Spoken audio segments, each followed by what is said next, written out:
The city of Providence, the capital city for the state of Rhode Island, and a short 10-minute drive to East Providence for today's game between East Providence High School and Shea High School from Pawtucket.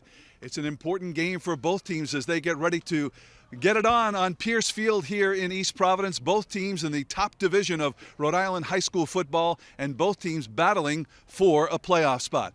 Hi everyone, I'm Frank Carpano, joined by Kyle Rowley for today's high school football game here on Your View. East Providence versus Shea High School. A beautiful day. Hard to believe we're already halfway through the high school football season. Oh, I know it goes so fast, but we've got 4 teams in the hunt here, really, and 2 of them playing tonight, so it's exciting. Well, today we're going to keep our eye on a couple of running backs that are sure to get a lot of attention today, and you'll be hearing their names a lot. Let's start with East Providence and Juan Diaz. Just a great matchup today. If you like running back play, this is the place to be right now. So Juan Diaz, a bruising runner. In fact, talked to Coach Montero. He said they called him the little bus, as in Jerome Bettis, the bus. This kid can make a move and get to the outside, but at the same time, if you try to stand up and tackle him, he'll run you over. He's got big bruising thighs. And the running back for Shea High School, a different style of runner, Jalen Smith. Yeah, Jalen Smith is maybe the fastest guy in the state. So I talked to these Providence coaches. They know they have their hands full. He can either take it outside and you're not going to catch him. If he gets the edge, you won't catch Jalen Smith. But also what's tough is that he can make a move in the inside as well and then get to the sideline. So they're going to have their hands full as far as containing, but not containing too much because he'll sneak right through the middle. So this is just such a good running back matchup. That's right. The young man from Shea is the defending state champion in the 100-yard dash. He is quick. It's going to be a fun game today, and we're glad that you're with us. The kickoff of Shea versus East Providence coming up next on Your View. Game time high school football action on Your View is sponsored by Prestige Auto Mart, a better way to buy a car. Football fans, join us each and every Friday for some of the top high school teams from around the country on Your View. Live streamed games, in-depth behind-the-scenes coverage, podcasts, and more. Check it out at yourview.com.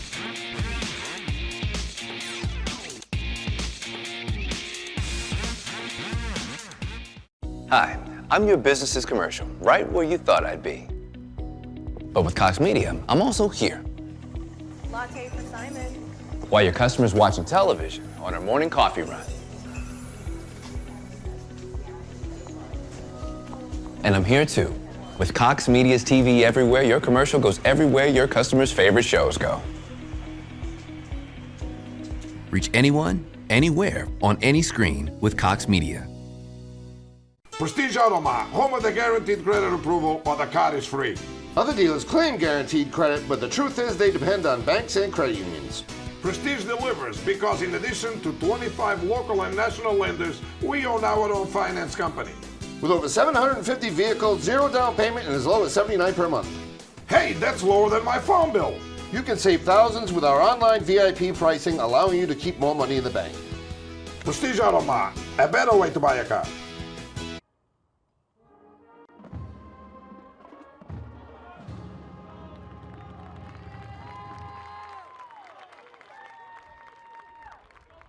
And welcome back to East Providence, Rhode Island for today's high school football game on Your View. Frank Carpano along with Kyle Rowley for today's important Division I game between the Townies of East Providence in their red uniforms against the Shea Raiders, who step out to center field now with the officials for the official coin toss. And then we'll get underway here. Beautiful day in East Providence, Rhode Island, and one of the nice benefits of coming to an East Providence game is they have an awesome band, and we'll be hearing them as the afternoon progresses here. It's a great day for football out here. It is, and one of the last remaining grass fields, as so many of the Rhode Island Interscholastic League high schools have transformed their fields into the artificial turf. This one of the last remaining ones, this field, Pierce Field in East Providence, is where so many of the high school championships have taken place in the past. So the Shea Raiders have won the toss. They have elected to defer to the second half. And they will defend the goal to our right. You know, and speaking of the grass field, we spoke to Coach Campiano, and it's not to their advantage. With Jalen Smith, they'd love to be on a fast surface. So that might work in East Providence's favor tonight because his speed is just something that worries almost every team in the state. And so this could be to their advantage. You know, you wonder, you've heard in the past, maybe not so much on the high school level, but college natural grass fields where maybe you let the grass grow a little bit when you know you've got a fast runner coming in to try and slow them down a little bit. It's the razor's edge. Yeah, if you're not cheating, you're not trying. Is that what you're saying? I'm just saying it's happened. And but I tell you what, this field really looks beautiful. This field only has a few years left for the East Providence High School football team, as there's a brand new athletic complex in addition to a brand new high school that is being built a few miles away here in East Providence. That school there probably close to 70 years old, so they're pouring some money into it. It's going to be a state-of-the-art athletic facility as well as a school building, and they're very excited about that. But right now their attention is focused on this football game, and an important one for this both teams here as they're battling for a playoff spot in Division I. Yeah, and Coach Montero's excited about the new school and especially the new athletic complex. He's a guy that hasn't been at that championship level in a little bit, but he's a guy that's competitive and won't let that go. Expects championship level play out of his guys, and that's why it's exciting for a new complex coming into East Providence, because that'll give them a chance to retain some of their players that they lose to some of these prep schools and get back in the hunt for some of these state titles. So the Shea Raiders will kick it off. Sergio Gonzalez, who played soccer last year, has come over to play his first year of football. He will get things going. He will kick it off here today. And back deep, Elijah Owens for the Townies, along with Colby Babbitt. They are the two deep guys. And that kick to Juan Diaz, middle of the field, now cutting to his right, trying to find some room, and he's a tough guy to bring down. They finally do bring him down at the 36-yard line. So the Townies go on offense to get things started here this afternoon on Your View. A short kick from Shea, and right to the guy that you don't want to have the ball with a nice 10 to 15-yard return right there.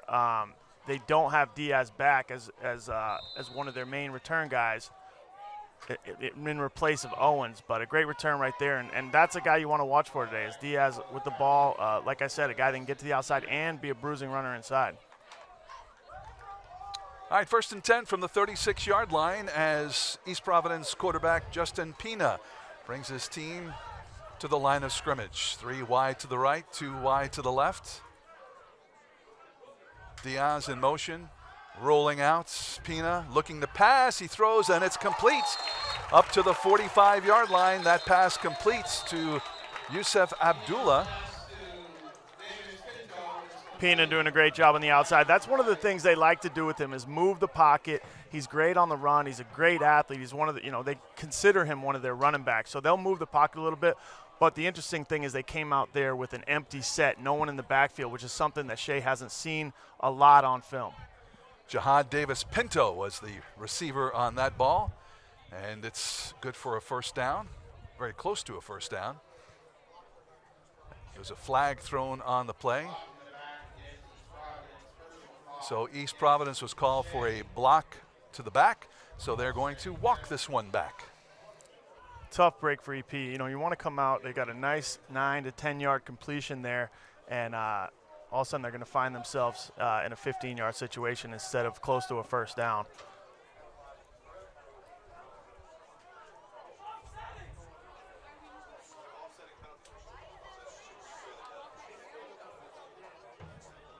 So someone, actually they have now placed the ball at the 39-yard line. So a couple of personal fouls there, maybe offsetting fouls, and a replay first down here as we're just underway in the first quarter. No score, East Providence and Shea High School. They're in a better spot than they should be here, so they should take advantage. All right, no one in the backfield again. Pina's going to run this one, going around the left side, bounces up over the 40-yard line to the 43-yard line where it'll be second down for the Townies.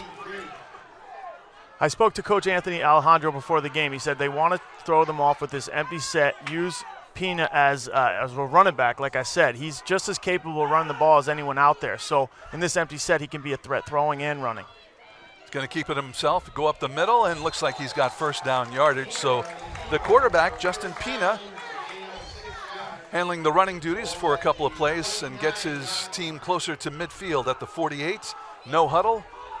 Going to work fast here as the down markers are moved. Pina again trying to get a blocker, and up he goes as he's grabbed by the shirt, but going to pick up another 5 yards, and he's still going. Keep those legs moving, kid. Yep. And he's got enough for a first down. So what East Providence doing here is effectively spreading them out and using one of their base plays, which is just a zone up the middle, but just using a different running back. So these guys are used to running this play. It's just not usually Pina that has the ball. All right, again, no huddle offense, Pina, while the down markers are set. And then we've got a timeout called by Shea. So head coach Dino Campopiano is going to talk things over with his defense, and we're going to take a break. More high school football coming your way on Your View right after this. Come on in and discover the new Cox Solutions store. Experience a whole new level of in-home comfort. It's all right here at the Cox Solutions store. Discover, learn, and experience more. At People's Credit Union, we believe banking is more than just a thing you do. It's an important part of your bigger picture, a journey that grows with you. We'd like to help you with your financial roadmap, be your go-to. We believe in taking the time to know you, moving you in the right direction, and lending a helping hand by providing banking solutions that work for you and your family. At People's Credit Union, we believe in your dreams because they're our dreams too. Tonight's Game Time starting lineups are brought to you by Prestige Auto Mart, a better way to buy a car. Football fans, join us each and every Friday for some of the top high school teams from around the country on Your View.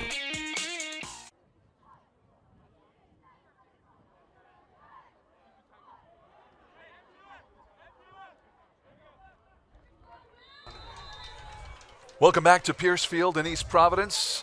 The Shea defense regrouping, and EP first down in Shea territory, and Justin Pina at the controls for the Townies.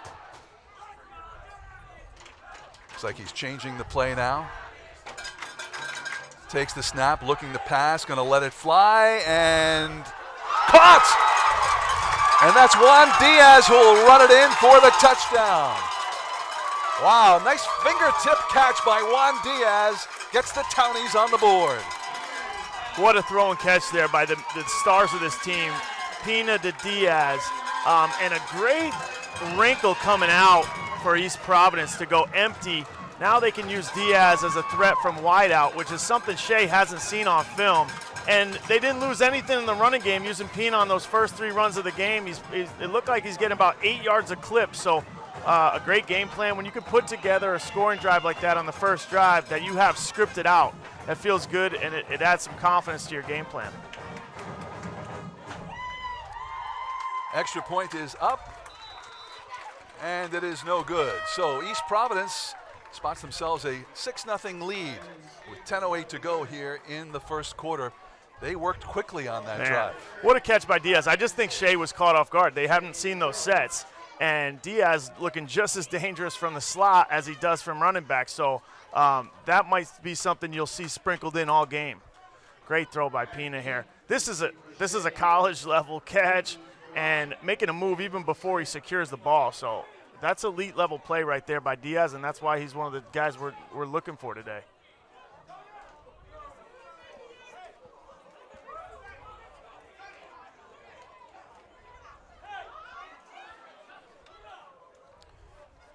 So for Diaz, it's his 11th touchdown of the season. Obviously the leading scorer for this team, and certainly a talented young man who showed it off there. Both these teams are very heavy on their running backs, right? So Jalen Smith with 9 touchdowns, 9 total touchdowns, 8 rushing, and Diaz now with 11 for East Providence. That's the bulk of both these teams scoring, and they'll be the most productive on the ground as well as far as yards per carry. Only the 2nd reception for him this season. That's a big one. Now a little squib kick, and the ball reeled in by Kenny Silva for Shea, and we'll get to see the Shea offense for the first time this afternoon as they will start their drive on their own 45-yard line. So Why a little squib kick there at this point of the game? I like it. So if you look at what East Providence is doing, they've game planned this game. They're not playing their base sets. They're not doing what they ordinarily do. They're saying we're going to find ways to win this game because they're playing an opponent that's worthy of a game plan. So they try to get an onside kick there and go up 2 scores right away. Unfortunately, didn't have a chance there on the onside kick. All right, on first down, the handoff goes to Jalen Smith around the corner. Wow. Boy, does he move, huh? He goes from first gear to fifth gear very quickly, picks up first down yardage, and gets inside of East Providence territory. His second gear is faster than most guys' fifth, so that's why you can't let him get to the edge here.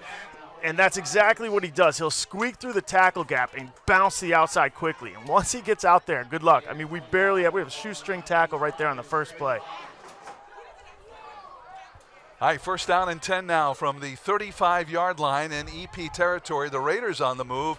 The quarterback's going to roll, and a penalty flag flies as the quarterback, Trenton Curry, is dropped for a loss. So I believe the call is going to be holding on Shea Raiders, so they're going to walk this one back. So a little bit of symmetry here. East Providence comes out with a penalty. Luckily gets saved with some personal fouls. But Shea doing the same here and backing themselves up, but looks like they're going to pay the price for it. So this is where East Providence wants to pounce and take advantage of Shea being behind in the count right here with a 1st and 15.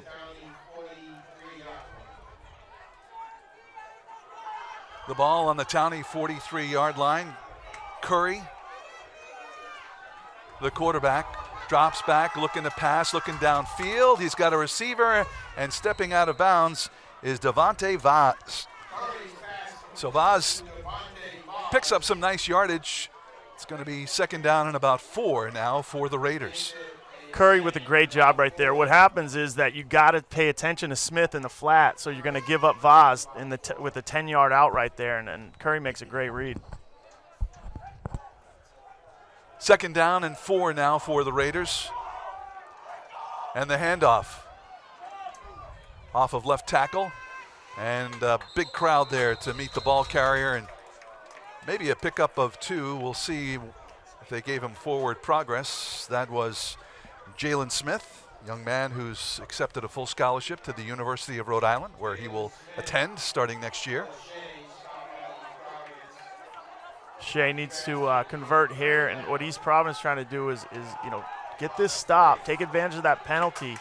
They've done a decent job containing Smith so far. And when I say containing, I mean not letting him run for a 50-yard touchdown, which is what he does. Big third down play, third down and 2 from the 27-yard line. There's the handoff, and up and reaching out to the 25-yard line, which would be good enough for a first down. We'll see where they spot it, and it looks like it's enough for a first down. They may measure this one. No, they're going to move the markers. Smith showed some savvy there. So the one thing about Smith is he's not just a speed guy. Talking to their coaching staff and talking to people that know the game, he's also very strong, goes right up the middle there, and then shows the savvy to reach the ball out knowing that it's a 3rd and short. Good awareness there by the running back for the Raiders. First down, and we have a penalty flag, and this is going to go against Shea Raiders' illegal procedure. So they're going to back that up 5 yards, and it'll be first down and 15.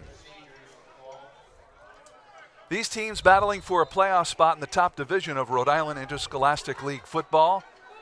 Shea from Pawtucket, Rhode Island, next town over, East Providence. Looks like Shea's planning on using Jackson as a change-up to Smith here, giving them the ball already 2 or 3 times. So watch out for Jackson being mixed in on that speed sweep. Curry, quick pass, off in the flat, and it's completes to Smith, and he picks up a few yards. Be second down coming up, and about 12.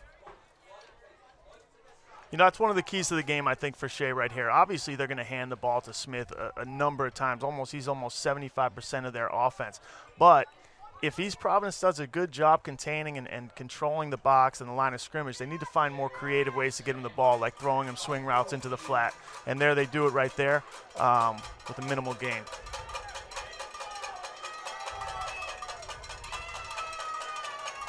Second down and 13. Dropping back to pass. Looking long downfield, and it is too far. The intended receiver was Devontae Vaz. So the Raiders going for it all on that play and coming away with nothing. With a little bit of better throw there, I think they get pass interference, but I think what he's deeming that uncatchable. And that's why the accuracy is important. Even if you don't complete it, as you get a penalty right there, you convert this into a first down, you have a chance to score in the red zone. But unfortunately, they're going to be backed up at third and about 14. Plus, you open up the defense a little bit because they're kind of keying on that running back, Jalen Smith. Of course. You got to make them realize there's some other guys out there that are targets as well. All right, so third down and 13 now for the Raiders. Curry dropping back, looking to his right, his left, starts to run, and then he's going to tuck it in down to the 25 and then pushed out of bounds at the 22-yard line.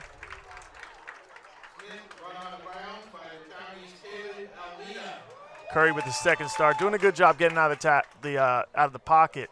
It looked like he had Smith on a quick post there. So what East Providence is doing is they're normally a quarters team, which means they're going to have 4 DBs in the game. But game planning for Smith, they've decided to put 4 linebackers instead of 4 DBs. So they're switching that up. They've got 3 DBs back there, and they're trying to crowd the box. But when they get in these passing downs, they'll revert back to their normal defense. All right, Trenton Curry over to the sideline to pick up this fourth down play from head coach Dino Capopiano. 4th down and 8. The ball on the left hash mark here as the Raiders trying to convert for first down deep inside EP territory. And in motion, then the little pass over the middle is complete. And going in for the touchdown, that's DeJuan Hayes. So nice play call on 4th down, produces 6 points for the Raiders. Creative play call there. Everyone's looking for Smith outside on the screen or some type of screen. He pumps it, and he gets the blade screen, what I call it, the receiver coming back underneath everyone. And just a creative call to convert right there. So that ties the game up at 6. Yeah, I think both teams, obviously happy about their first drive. We'll see if Shea takes the lead here, taking advantage of that missed extra point by East Providence. But you'll see some wrinkles here, and this is what happens when you've got teams that are up in the division, battling for playoff position, and you've got an opponent that you can't just do your regular scheme. They see the film just like you do.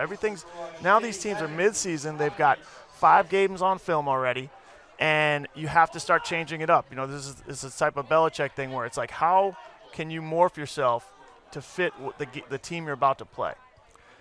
Sergio Gonzalez kicks it through the uprights for the extra point. So Shea now with a 7-6 lead here with 6:51 to go in the first quarter. East Providence has to be looking at the scoreboard hoping that missed extra point doesn't haunt them to come the end of this game, because this could be a back and forth battle, especially given what we've seen here in the first quarter. Well, there you see the East Providence band. They're out here each and every game and certainly loving this weather, I'm sure, and really providing some great atmosphere for today's high school football game on your view. Gonzalez getting ready to kick this one off. From the 40, a little chip shot, and that one fielded at the 20-yard line, and that's Juan Diaz. Diaz breaking a couple of tackles, hops up, and finally brought down at the 38-yard line, and that's where the Townies will start this drive. Very similar to that first kickoff, right to Diaz, who they've got planted right in the middle of their kickoff return, and a very similar return for about 10, 15 yards. It looks like that's actually a game plan thing as well. They've scouted this kicker, and they're putting their best player right in the middle.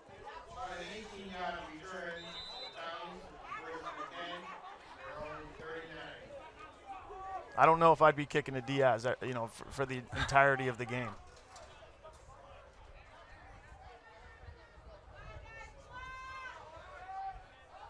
All right, first down from the 39-yard line. Justin Pina. Empty backfield. He's going to keep it himself, tucks it in, gets up over the 40 before he's pushed back. So a pickup of 1 on the play. East Providence going right back to the empty set, which is interesting. So it looks like their plan is to allow Pina to be their primary running back this game in order to spread Shea out, and it's worked so far. All right, right back to the line of scrimmage on 2nd down and 8. Pina looking downfield, scrambling to his left. He's going to tuck it in, and he's going to go, and looks like he's got first down yardage as he crosses midfield and into Shea territory. And that's what spreading the defense does. If the quarterback gets out of the pocket, you'll find that with all those verticals, they have about 4 vertical routes right there. You've got DBs running with their head turned away from the quarterback, and once the quarterback can escape that pocket, he's got just grass. First down, the ball spotted right at midfield. Justin Pina calling signals. Takes a snap, and we've got penalty flags. And that stops the play dead, and it's going to be an illegal procedure call against the East Providence Townies. So it's interesting that the speed with which the East Providence offense runs, credit to them for having that game plan and also trying to wear down the Shea Raiders here, wondering what the heck's going on each play. You know, when you've got a quarterback that's seasoned and a guy that mentally can get the job done, you can go no huddle. You can give him more responsibility. You know, they call it giving him the keys to the car, right? So they're giving Pina the keys to the car here, allowing him to make decisions on the fly, allow him to check out of certain plays. He's got an alert backside with 18 that he can, any play he wants, he could throw a backside go or post, which is interesting. That's not normal for a high school quarterback to have that type of leeway. 1st and 15, and the handoff goes to Diaz. Diaz around the left side, and he's going to pick up about 8 yards before being wrestled out of bounds. And that's the first time we've seen Diaz in the backfield. That's the first time they came out of that empty set, and I was wondering when they would, because here's the thing about running your quarterback every single play. He's your quarterback, and you need him for the rest of the season. Right. So, you know, you're playing one of the top teams. You're playing a team you need to win, so you're hedging your bets a little bit by letting your quarterback take that much of a bruising. So they finally go back to Diaz. Well, Juan Diaz kind of limped his way back to the huddle. And we'll see if there's any effect on that as he comes up and lines up behind the quarterback, Justin Pina. 2nd down and 8, now inside of Shea territory at the 47. The handoff again goes to the big running back, and he gets up over the 45 down to the 44 before he is brought down. So trying to find some room there up the middle goes Juan Diaz. He's handled the bulk of the carries so far this season at 5'8", 230 pounds, comes into the game with 574 yards rushing and 10 touchdowns, added another one today, so he's got 11 on the season. Yep, a durable guy, a guy that can carry the ball 30, 40 times a game. Right there, what you're going to see from these two teams, right, is a ball control, more of a ball control offense from East Providence with a heavier, bruising running back. With Shea, it's about breaking out and getting to the outside and knocking off some big plays. So we'll see if they can put together another drive here. Big 3rd and 4th play, and it goes to the big guy, Juan Diaz, and he's still going. Finally takes 3 guys to bring him down after he picks up first down yardage. Finally brought down at the 21-yard line. So move those stakes. It's a first down for the Townies.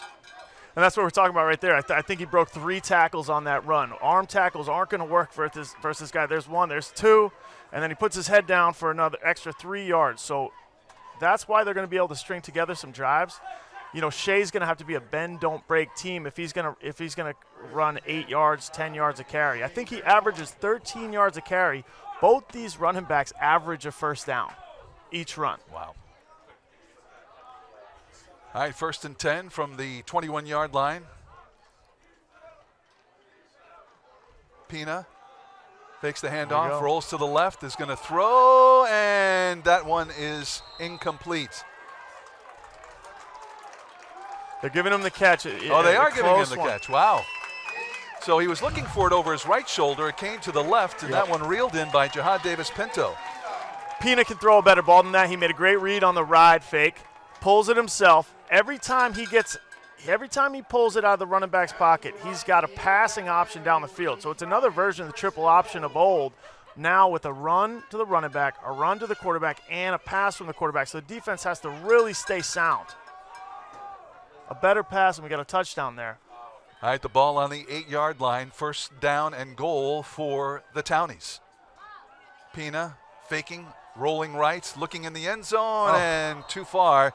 The intended receiver was Jahad Davis-Pinto, the freshman for the Townies. So 2nd and goal coming up here for the Townies.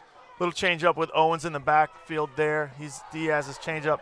Another time he pulls it out of the running back's pocket, rolls right. Like I said, they're going to put him out on the corners, get him out to the edges where he feels comfortable, where he's a run threat and he's a pass threat. I think he had him there. I'm sure he wishes he had that back. 2 yards is open, and he's got to hit that.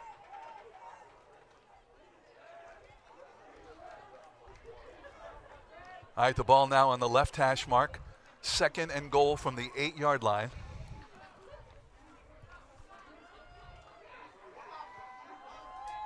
Pina looking, throwing off in the flat, and completed, and dropped after a 1-yard pickup.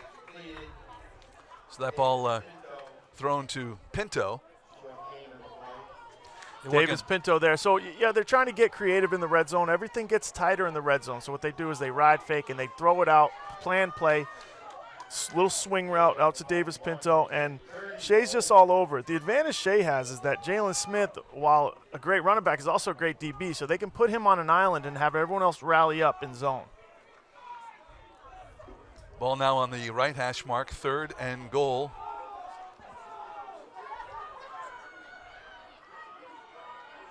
Shea playing some man-to-man here on a passing down. Juan Diaz in the backfield, man in motion. And the quarterback, Pina, looking, stopped, spins, still moving, and then a gang tackle brings him down. And it's going to be 4th down now for the Raiders. For the Townies. Yeah, again, East Providence just trying to spread them out and then run it up the middle. Try to pull those DBs out to the edges where they gotta shadow those slot receivers, and then Pina up the middle, using him as a running back more today than normal. All right, 4th down. 5 yards to pay dirt, and the Townies are going to go for it. So the quarterback, Pina, comes over to the sideline, gets the play, now calling it in the huddle. And up to the line of scrimmage they come. 4th down and goal. Final minute, 1st quarter. Shea leading at 7-6. Diaz back in the backfield here. You got to think they're going to their money player. Well, looking off in the flat. There's the pass.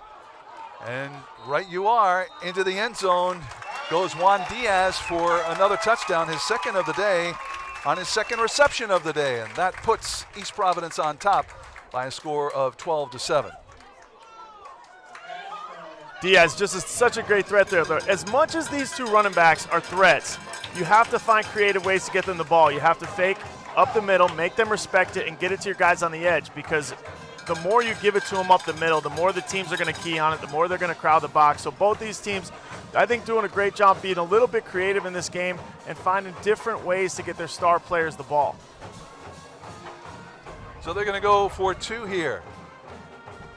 Pina again. And he throws incomplete. That one intended again for Juan Diaz and was over his head. So 12-7 is our score with 22 seconds left here in the 1st quarter. As we look again, there it is, wide open.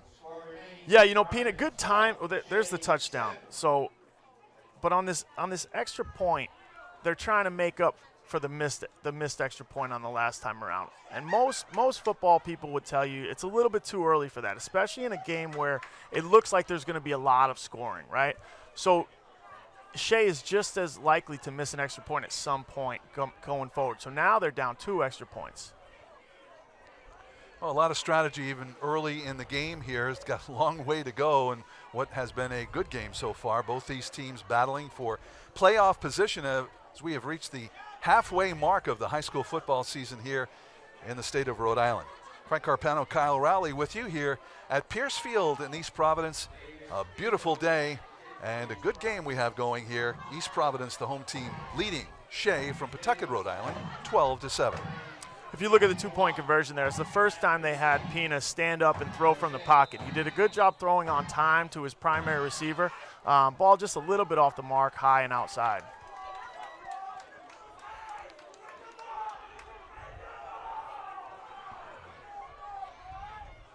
All right, the kickoff now, another little squib kick, and looks like illegal procedure is going to be called here against East Providence.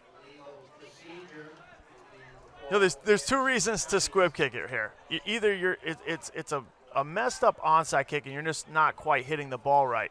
But the main thing they're probably trying to do is not kick it deep to Jalen Smith. Right. Because you don't want the guy to have it in space, and the nature of a kickoff is he can get to top speed before he even hits your guys. But if you want to do the math, I mean, if you're going to give the guys on that little squib kick the ball at the 45-yard line, and Jalen Smith, you know, if he picks up 20 yards, may not get to the 40-yard line, so it's 6 one, half a dozen the other. I don't know. It's a gamble. They're definitely hedging their bets. We'll see if they do it here, backed up.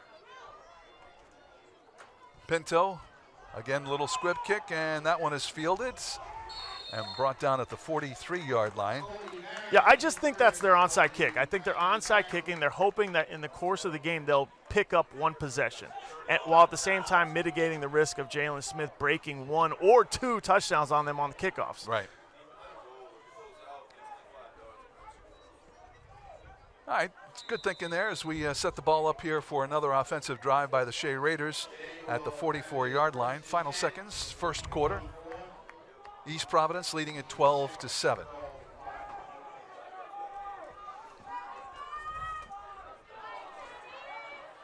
Curry calling signals, man in motion, and there is the handoff, and that one goes to Smith, and Smith picks up a couple of yards.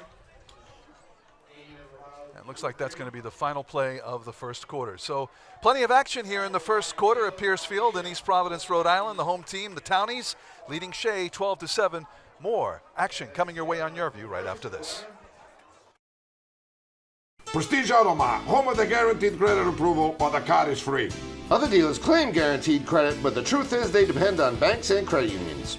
Prestige delivers because in addition to 25 local and national lenders, we own our own finance company. With over 750 vehicles, 0 down payment, and as low as $79 per month. Hey, that's lower than my phone bill. You can save thousands with our online VIP pricing, allowing you to keep more money in the bank. Prestige Auto Mart, a better way to buy a car. And now, your Game Time Minute. It's a blue chip brawl this week as number 4 ranked IMG Academy from Bradenton, Florida takes on number 2 ranked St. Francis Academy from Baltimore, Maryland. This matchup will feature nearly 50 players that have at least one offer from an FBS program. And of those players, over half have already committed to a Power 5 program. IMG is currently undefeated, but the last time each of these teams lost, it was to the same opponent. Who else but number 1 ranked Mater Dei? As for last week's play of the game, from Arizona, it's Copper Canyon versus Valley Vista. Here's Valley Vista's number 8, Derek Miller, juggling and then locking down the 24-yard touchdown catch. This has been a Game Time Minute. For more high school football action, check out yourview.com.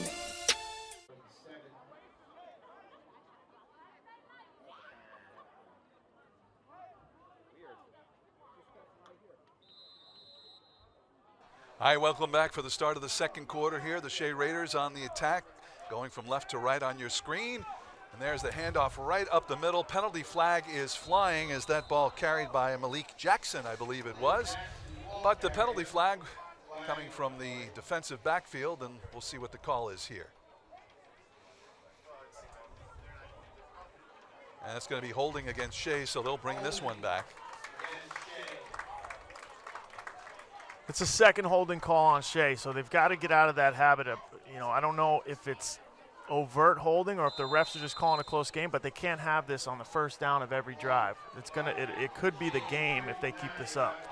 I know in speaking to offensive linemen, I asked them how often, is there holding, and they said, well, it's every play. Every play. It's just play, how much and do you get away with it? Yeah, what can you get away with if you get caught? So the Raiders did on that play. Now 2nd down and 15. Quick little pass, and Jalen Smith was running down the sideline, and that ball underthrown, so a little miscommunication there, I think. Yeah.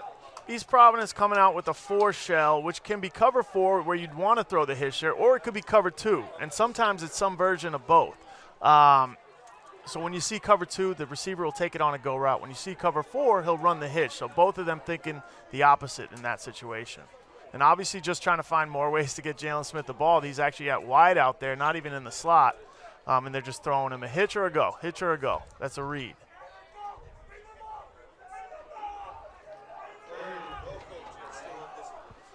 Now so Jackson out wide. Trenton Curry, and to his left is Jalen Smith.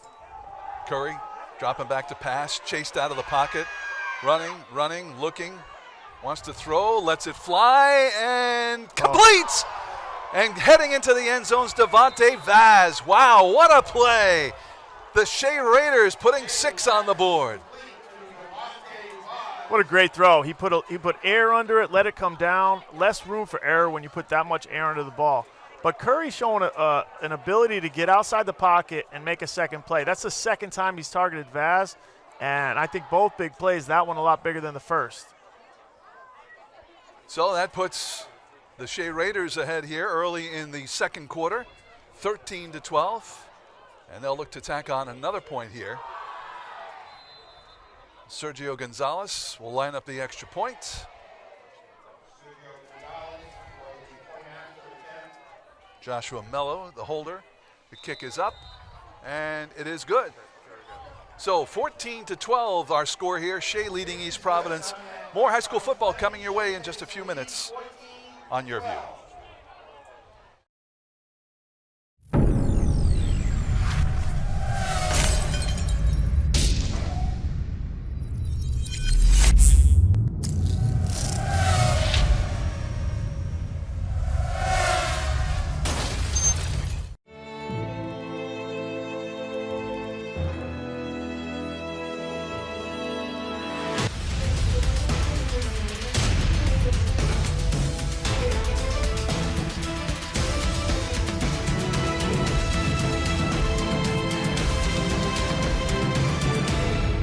Catch URI Rams football live as they take on Elon, Saturday, October 26th at 1 p.m.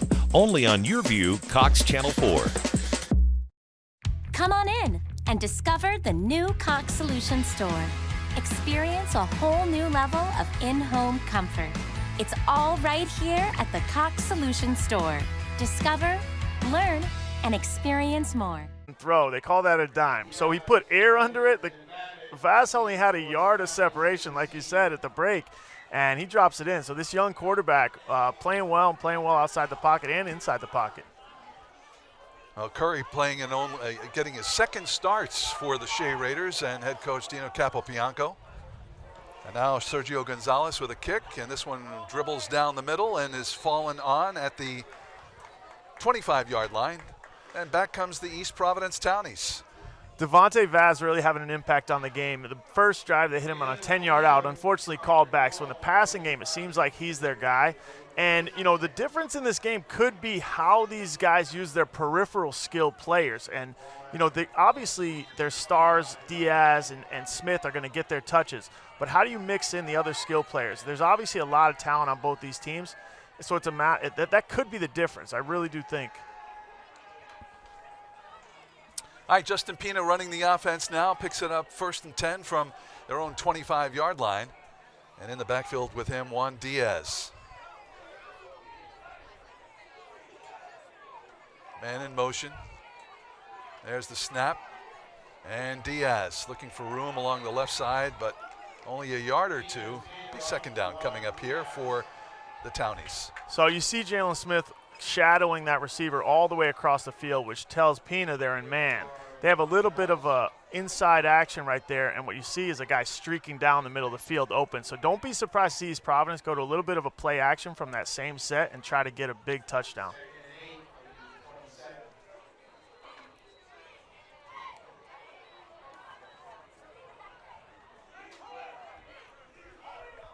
Second down and 8 for the Townies. Ball on the 27-yard line. Shea just in cover 0, which is just man-to-man and no safety in the game. Pina rolling out, and he gets rid of the ball as there's a penalty flag, maybe intentional grounding, but certainly great pursuit there by the Shea Raider defense. That was number 54, Emmanuel Lima, who caught up to him and tried to drag him down. You know, you hope for East Providence's sake that this isn't intentional grounding. Rule changes as of late that the quarterbacks can't throw the ball away even if outside the pocket. You would have liked – yep. Oh, instead we get unsportsmanlike conduct throwing the quarterback. Nope. Well, they're going to walk this one back. Some negative yardage there for the Townies. Back to about the 11-yard line. Wow. They go third down. Yep, third down. So they've got intentional grounding. You lose a down and you lose a yardage. It's one of the most severe penalties in the game. I'm actually a big proponent of them making that a little less severe because look at this. This is almost an unmanageable third down now where they were right in position before this play. He throws the ball away, seemingly a smart play before the rule change, and now they're just in a situation up. Oh, in and out of the hands of Jihad Davis-Pinto, and a penalty flag after the play.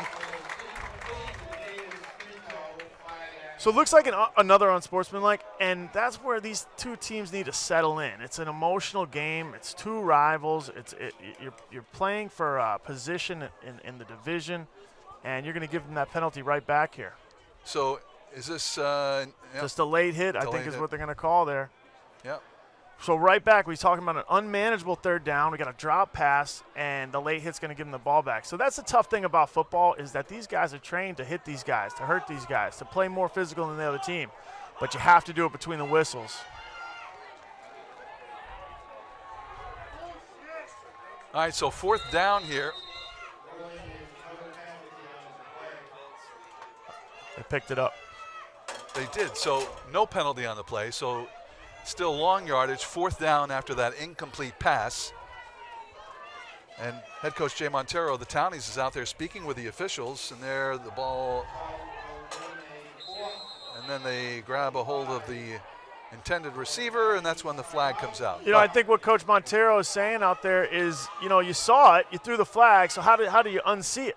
You must have thought it was late during the play. The guy went low. So a lot of times they'll protect him when they go for the knees late. It's like the quarterback thing. So Montero's saying, how do you pick that up if you saw it happen initially? It's not a judgment call, or it is a judgment call, but you made the judgment. Well, the official that threw the flag was overruled. Now Coach Montero being the good guy. Come on, why don't you see it my way? A little bit disappointed with the way things went down here, and now heads back to the sideline. Long talk. He's shaking his head. And he knows that's just such a pivotal play. This will turn into the first drive without a touchdown, that doesn't result in a touchdown. So it's worth the argument. It's worth him sharing with the ref how he feels about it and maybe get a call in the second quarter, a makeup call. All right, Pinto is back to punt.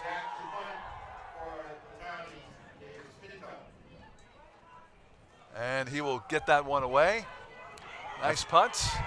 And loose ball, and wow. And I believe that Shea will retain that one. Boy, there was a big collision there at about the 40-yard line. It was Jalen Smith who let right through his arms, and then he chased it and fell on top of it. So here it is again. I was just about to say that's not the guy you want to kick it to, but Jalen with a rare mishap. He carries, like I said, the ball 75% of the time for this team. He only has one fumble lost, one fumble lost. So a guy with great hands, a guy that usually secures the ball, and you see his speed right there just recovering his own fumble. I know. And plus, I think his eyes were on where am I going to go once I catch this ball, and he failed to catch the ball. They made a mistake kicking to me, and just goes a little too early there. All right. There's the handoff on first down to Smith. Smith up over the 40 down to the 38-yard line. While East Providence didn't capitalize on that last drive and had some problems, they have to be encouraged that they haven't let Smith out to the outside yet. That is the number one concern for them. Keep him inside the box. Don't let him hit the sideline. All right, Smith, who takes his helmet off, who comes over to the sideline and takes a seat on the bench for the moment. That's where they need him. That's the only time that he should hit the sideline as far as East Providence is concerned.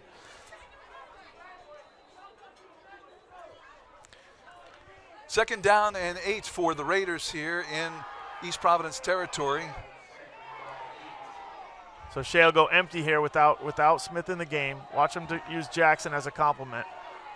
Curry rolling out, looking left downfield, now eluding the rush outside of the pocket. Lets it go and incomplete, and we've got a penalty flag that flies. That ball was intended for the Raiders, number 21, Enrique Duarte. So threw it into a crowd there. He kind of held my breath, and he probably did too when he let that ball go. I think he's getting bailed out here with a little bit of pass interference. There were two receivers in the area, and I think he's lucky this got tipped. So the lesson here for these quarterbacks is when you get outside the pocket, the advantage shifts from the offense to the defense, because the defense, now there's no plan. So the defense looks at where you're going, and then they put their head down and sprint as fast as they can to the spot. And I think that one had a chance to be picked off on the sideline if it wasn't tipped prior. Well, holding was the call against East Providence, and that gives Shea a first down, and now the ball deep inside East Providence territory at the 29-yard line. And there's the handoff, Smith. And look at him go to the outside and all the way into the end zone, a 29-yard run for the touchdown. Yeah, well, Smith goes out of the game for one play, comes right back in, refreshed, and I don't even think he hit full stride there. You could tell if you've seen film on him that as soon as he had that crease, you know it was a problem. Wow. What you hope is that East Providence can recoup, because if they keep giving that crease outside the tackle or inside the tackle, they're going to have problems all game. They have to contain him at the line of scrimmage. Gonzalez successful in his first 2 point-after attempts, and a decent rush on that one, but it goes through the uprights for the point. So 21-12 is the score here in the second quarter. Yep. More high school football next on Your View. Prestige Automart, home of the guaranteed credit approval, but the card is free. Other dealers claim guaranteed credit, but the truth is they depend on banks and credit unions. Prestige delivers because in addition to 25 local and national lenders, we own our own finance company. With over 750 vehicles, 0 down payment, and as low as $79 per month. Hey, that's lower than my phone bill. You can save thousands with our online VIP pricing, allowing you to keep more money in the bank. Prestige Automart, a better way to buy a car. Hi, I'm your business's commercial, right where you thought I'd be. But with Cox Media, I'm also here. Latte for Simon. While your customer's watching television on her morning coffee run. And I'm here too. With Cox Media's TV everywhere, your commercial goes everywhere your customers' favorite shows go. Reach anyone, anywhere, on any screen with Cox Media. Welcome back. Another look at that touchdown play. Gets the corner. Smith, and off he goes. Yeah, just too much speed there. So one thing you have to do here is you have to have great linebacker play, but if he happens to sneak past your linebackers, you have to meet him early with your safeties and corners. And East Providence not able to do that. All right, so another little squib kick this time by the Raiders. And it'll be East Providence with decent field position will take over at their own 47-yard line. We'll see how East Providence answers here. One difference in this game is Shea is handling their extra points a lot better than East Providence. So hopefully they can iron that out and continue to put points up and make up that difference somehow. All right, 1st and 10, full backfield for the Townies. Pina, the handoff to the big guy, Juan Diaz, trying to find some room, but the Raiders quick to get in the backfield, and they drop him for a loss. Yeah, that's exactly why East Providence has been spreading them out more than that, is because Shea's got 9 guys in the box. 9 out of 11 guys are crammed into the tackle box, so you're not going to have a hard time running the ball in that situation. And like I said, they've got the 2 corners on the outside just manned up on an island, meaning you have 9 guys left. They have no safety in the game. So it's going to be tough. I think they go back and spread them out like they did on the first few drives.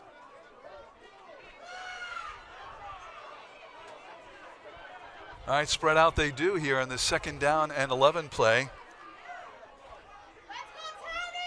Man in motion, Pina calling signals. Fakes the handoff, looking right, lets it go, and that ball is in.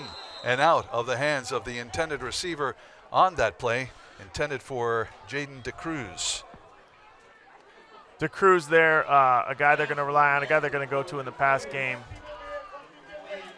East Providence in a tough situation here. You want to stay out of these 3rd and 11s, 3rd and 12s. We'll see how they react to it. Look for a screen, look for something underneath to Diaz.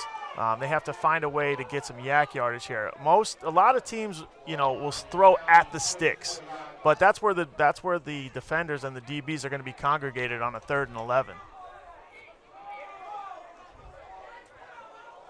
Again, the ball spotted on the 44-yard line. Big 3rd down play here for the Townies.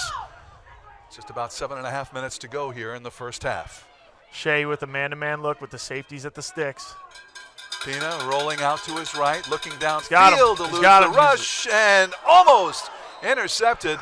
Very nice defensive play there in the backfield as Enrique Duarte came on and almost intercepted that ball for Shea.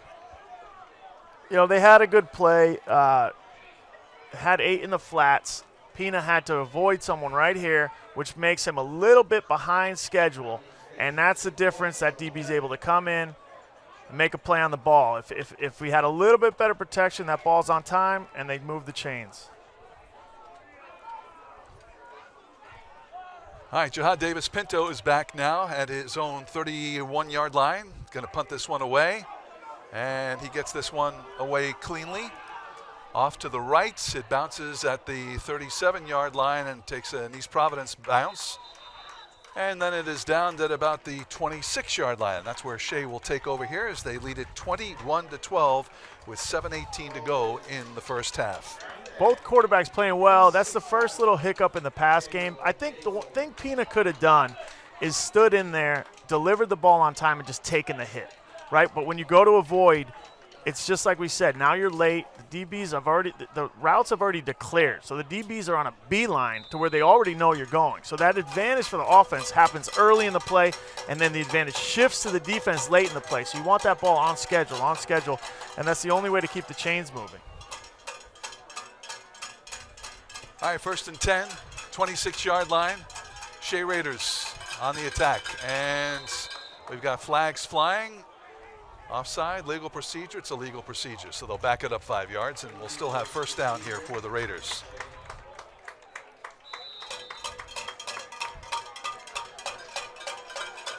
The untold story here is there's a battle up front, with 2 running teams. It's who wins in the trenches. Handoff around the left side. I believe that's Smith taking the handoff, and he picks up a few yards. So. Yep. Be 2nd down and still about, 11 yards to go for the first. If you watch Shea here, watch for them favoring the left side, handoffs to the left, because you got Carew Gomes anchoring the left side of the East Providence line. He's a college talent, a guy with a lot of teams looking at him. So, they know that their matchup is probably through the middle or to the left side of the field. Empty backfield for Trenton Curry, man in motion, and there's the handoff to Smith, looking to find the edge, and he is not going to get there. There's Carew Gomes right there. You can't get around him. This guy, he's big. He's 6'3", but he's got college speed, so it's tougher for them to get around that right side. Nice job by the Townie defense there. Loss of about 7 on the play. The ball back now on the Shea 19-yard line. Gomes being looked at teams like URI, New Haven, Southern Connecticut, all these teams interested. They know he's a college talent, and with a great play right there. In fact, you've got a few Townies in the area. All right, so it'll be 3rd and about 17 now for the Raiders. Their first drive that's kind of sputtered. Let's see what they come up on with a big play here on 3rd down.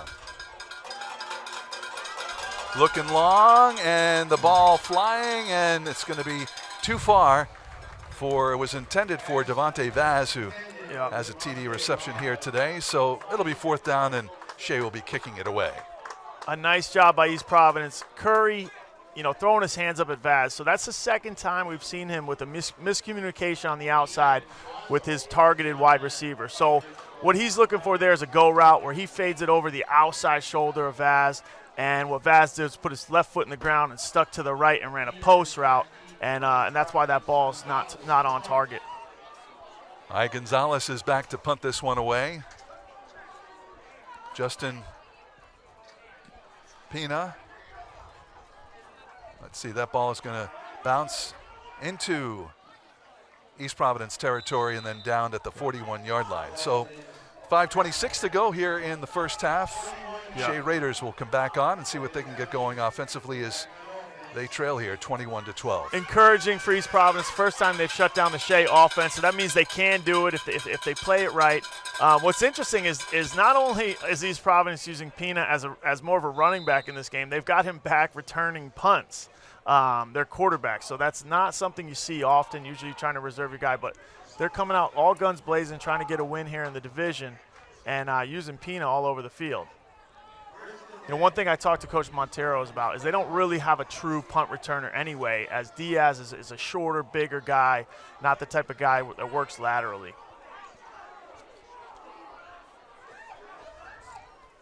First down, Pina eluding the tackle, lets it go, and that almost intercepted as that ball was tipped.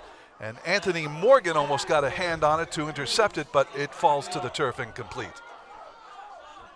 Athletic play by Pina to even be able to get up in the pocket there.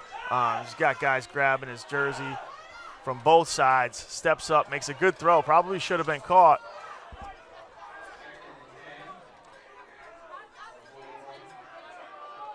Down marker says first down, should be second down. And the quarterback's going to keep this one up over the 45 to the 47-yard line, and a penalty flag flying in there late. And we'll see what the scoop is here, and maybe holding. Yep, holding is the call that'll go against East Providence, so they'll bring that run back. A lot of holding in this game, and you got to wonder if it's how the refs are calling it or if it's just the fact that we've got two hard-nosed teams that like to run the ball between the tackles, and they know it's a big game, and these guys are just grabbing a little bit extra jersey inside the tackle box. That moves the ball back to the East Providence 34-yard line, be second down and long, and the quarterback is going to tuck it in, and he'll bring it back up to the 45-yard line. You see the way that he runs with that ball held out front like that. He's a quarterback, so you got to give him a little bit of leeway, and he's used to having other options, but this is just them running their zone blocking scheme and using Pina as a running back in this game. Third down and 6. Pina again. Nice up run. Over midfield and into Shea territory. That's good for a first down. I like what East Providence is doing here. This is what I was referring to on the last drive. Just go back to what worked on the first and second drive. Spread them out. Shoot Pina up the gut. They've got to respect this slot receiver. It's Diaz out in the slot, so they have no choice but to move the linebacker out there. And work quick, and that's what they're doing here. He's going to give it to him again. There's the long throw, and through the hands of Juan Diaz. He had an eye on that. It was nice over-the-shoulder throw, but maybe a yard too far for the receiver, Juan Diaz. You know, Pina, he stands in there and he takes the hit on that one. That's what you want to see him do. The ball's on time. It's on schedule. He takes the hit. And what they're trying to do here is creatively get Diaz the ball in places where Shea hasn't seen him get the ball on film. And almost the same touchdown, you know, if that's an inch shorter ball, he makes that one-handed catch again. Second down and 10. Ball on the Shea 49-yard line. Pina wants to throw. He's got a receiver that has beaten his defender, but that out of the reach of Will Farrell.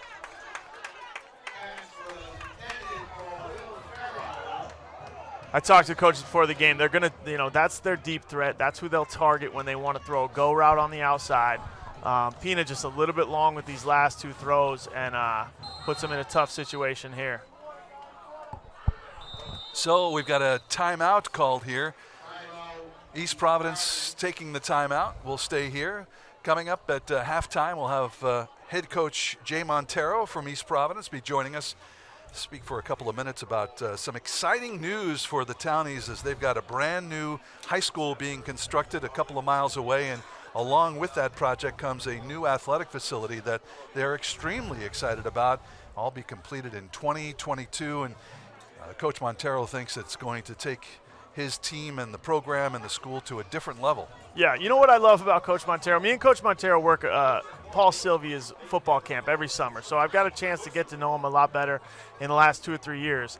He's a guy, you know, with this prep school, Hendricken and LaSalle domination over the last decade, he's a guy that won't let it go. You know, he wants to scrap back into the mix there. Some of these some of these coaches around the state, just give it to them. You know what, we'll play for second and third, but not Coach Montero. So good for him. I think that's the most exciting thing about this facility and this new school is that it puts them back in the hunt, or at least that's what they hope it will do for them. I think they also anticipate enrollment is going up, so they'll have more kids hopefully coming out for football, and they'll have a better chance to give the LaSalles and the Hendrickens of the world a run for their money in football. So good for them. There are coaches out there that, you know, they've done it so long that they've become a little bit complacent, and what I love about Coach Montero is that he's a fighter. You can see it, he wants it, and that injects into your team. All right, here we go, third down, and back to pass is Pina. Now he's going to tuck it away, and again looking for the first down. Nice spin move, and he's got it. So inside the 40-yard line down to the 38, Justin Pina. Now, when you coach quarterbacks, do you coach them when they decide to run, to hold the ball out in front of them like that? I think Trent Dilfer calls it a three-handed monster. So you got your right hand on the ball, your left hand on the ball, and your chest is where you really want to be. So no, absolutely not. But I was guilty of it in high school as well. He'll learn his lesson at one point. If he plays at the college level, those guys, when you run past them, they'll come from behind and swipe at the ball. Well, there he is running it again, this time inside the 30-yard line to about the 29. About 9-yard pickup there. It's going to be second down, and quickly back to the line of scrimmage. Shea has no answer for what they're doing with Pina here, so they have to find one because this game could turn around quickly. Second down and 1. The ball on the 29-yard line, and we've got penalty flags flying, illegal procedure against the Townies. So a victim of their own speed there. They'll back it up 5 yards. Yeah, that's the problem with going so fast is sometimes you make a little bit more mistakes. So to me, the game that's happening inside the game right here is the way that East Providence is lining up. Shea only has 5 guys inside the tackle box. So that's why he's knocking off 8-10 yards a clip. Pina averages 10 yards a play anyway. So with 5 guys in the box, there's no way they're going to stop him on a consistent basis. Here's another 8 to 10 yards from Pina and a first down. So the quarterback pretty much doing it on his own here in this drive. So what Shea has to do is they have to decide between two evils. Do they keep a safety in the game and guard against them throwing the seam to Diaz, or do they bring the safety up and try to crowd the box for Pina? And it's a no-win situation if he keeps hitting that seam route. Ball on 28, and here's the quarterback again, putting his head down, and he'll move it up to the 25-yard line, be second down. You know, and the thing that you don't see if you don't know is that Pina can stand up and throw the ball if he wants to. On all these run plays, he's got other options. Or on most of these run plays, he's got other options. Little motion. Penalty flag, and this will go against against East Providence. Another illegal procedure call, so they'll back it up 5 yards. Be second down and about 13. It's just unfortunate. You know, it's the high school level, so you have mistakes, but when you're moving the ball so well, you look like a well-oiled machine, and the penalties are the only thing stopping you. You know, it's going to be gut-wrenching if you look back, and that's the reason you lost the game. Nice Pina, eluding tackle now, trying to shake and bake his way outside, and oh boy, little helicopter tackle there as he goes flying out of bounds after picking up about 5 yards. There's Jalen Smith trying to knock Pina right out of the game. So a collision between the two stars here so far in this game. All right back to the line of scrimmage. Here we go, third down and 8 now. The ball on the 26-yard line. Pina dropping back, looking to throw, lets it go. Good timing. And it is incomplete.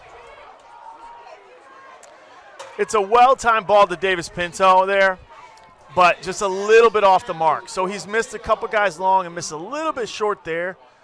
But it really amounts to a back shoulder throw. The DB's eyes are not on the quarterback, so you can zip it in. But the problem is when you zip it in, if it hits the DB in the helmet, you're not going to win. Now look, the defensive back doesn't even look for the ball. Yep. He's just face guarding the guy. You know, not a bad ball over at all. You think he could come up with it. You'd like to see a little bit more height on the ball so the DB's arms are out of the play. You take that ball and you keep it over your head and you fall in the end zone. I like the timing of the route. You know, maybe just a yard off. I feel like the DB might have got his hands on it there.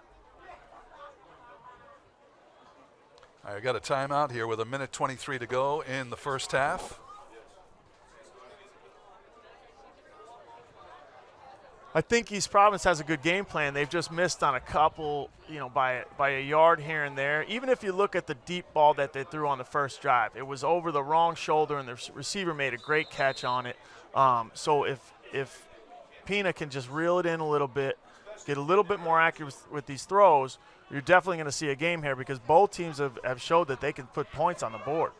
Well, and the penalties have been momentum killers, really. I mean, it gives a chance for the defense to catch their breath where otherwise they wouldn't. And that's part of the benefit of working so quickly is that the defense just can't catch their breath. So those penalties certainly worked in Shea's favor. Well, the other thing is you don't want to be throwing the ball on downs where they know you're going to be throwing the ball. You want to be throwing the ball when you choose, when you're ahead of schedule, when you're on second and short. All right, here's 4th down now, 4th down and 8 from the 26-yard line. Justin Pina steps back. And the snap.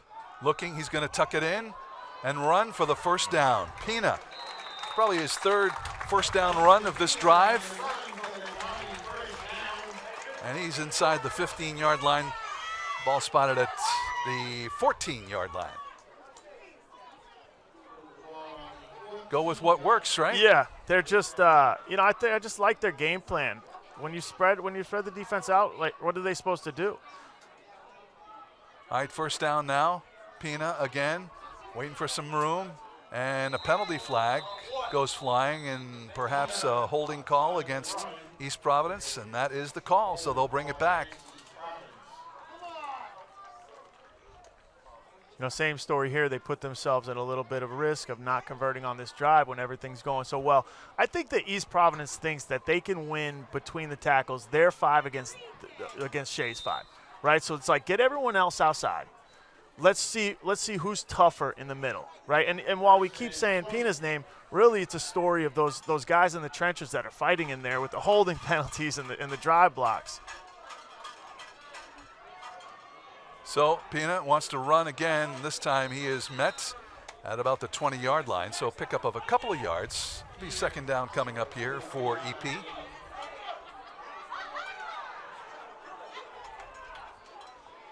Right back to the line of scrimmage they go. Under center now is Pina, and he will stop the clock with a little spike.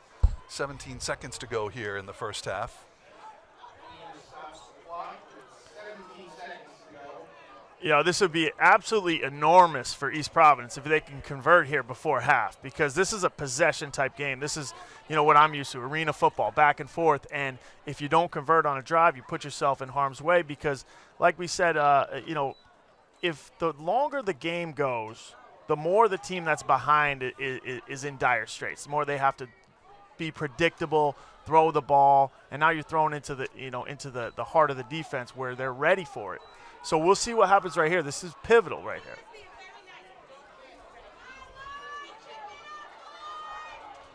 All right, 3rd down and long now for East Providence on the Shea 20-yard line, and we've got whistles and a penalty flag in the backfield. Another penalty goes against EP, and they'll back it up a little bit more. You know, what's interesting is you don't see Diaz in the game right now. So who does East Providence target here? Who are they trying to get the ball to? All right, Pina eluding the rush. It's 4 white jerseys chasing him still. He eludes it, lets it fly, and incomplete. But a nice try on the far sideline there as that ball was intended for number 14, Jaden DeCruz. Just trying to make something out of nothing on that play. Showed a lot of athleticism. The problem is he just ran about 12 seconds off the clock. You were hoping for 4 plays, 3 or 4 plays, and now it looks like it'll be 2. One more coming up right here with 5 seconds left on the clock. And another timeout called. Possibly a situation where you throw it in the dirt, throw it near one of your guys, live to play another down. Because if you can, from where they're at on the field, from about the 25, you only need 3 plays to get in the end zone, and you hit on 2 passes, and now you've got a game.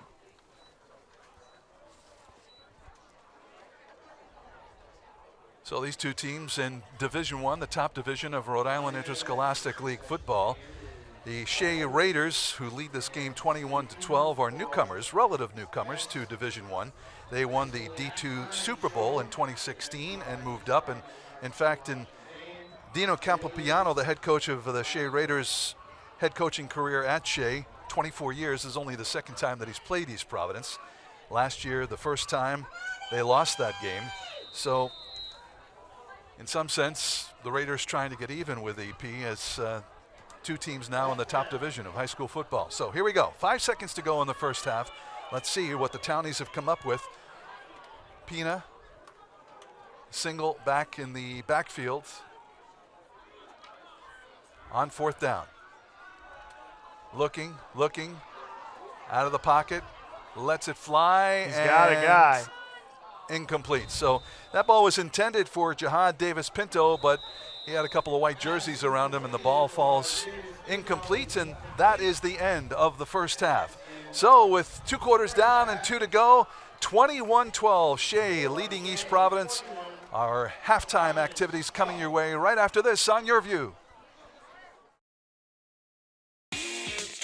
Game Time high school football action on Your View is sponsored by Prestige Auto Mart, a better way to buy a car. Football fans, join us each and every Friday for some of the top high school teams from around the country on Your View. Live streamed games, in-depth behind-the-scenes coverage, podcasts, and more. Check it out at yourview.com.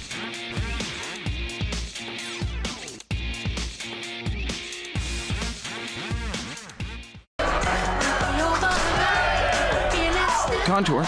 Pause. I love this song. Yeah, Feel It Still. Wait a minute. Pause. What? The song, Feel It Still? No, I don't feel it. You know what? Never mind. Contour, what song is this? What do you know? Contour's voice remote gets you right to the good stuff. Buy brand new movies instantly with Contour from Cox. I'm trapped with my father in our house. Please send help. I'm coming back for you. I can distract them for you. You got this. Swim! Crawl. Purchase movies right from your remote. Download them to go and watch anywhere, anytime on your mobile devices. Start building your digital video library now. Untapped VA, the show about making beer, sampling beer, and enjoying beer. Discover craft beer each week on Untapped VA.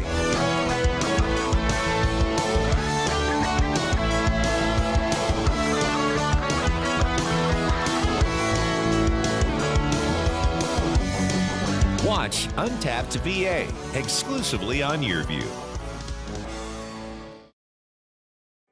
Game Time League standings are brought to you by Ortho Rhode Island. To make an appointment, visit orthopedic.com or call 401-777-7000. Ortho Rhode Island, caring for every move.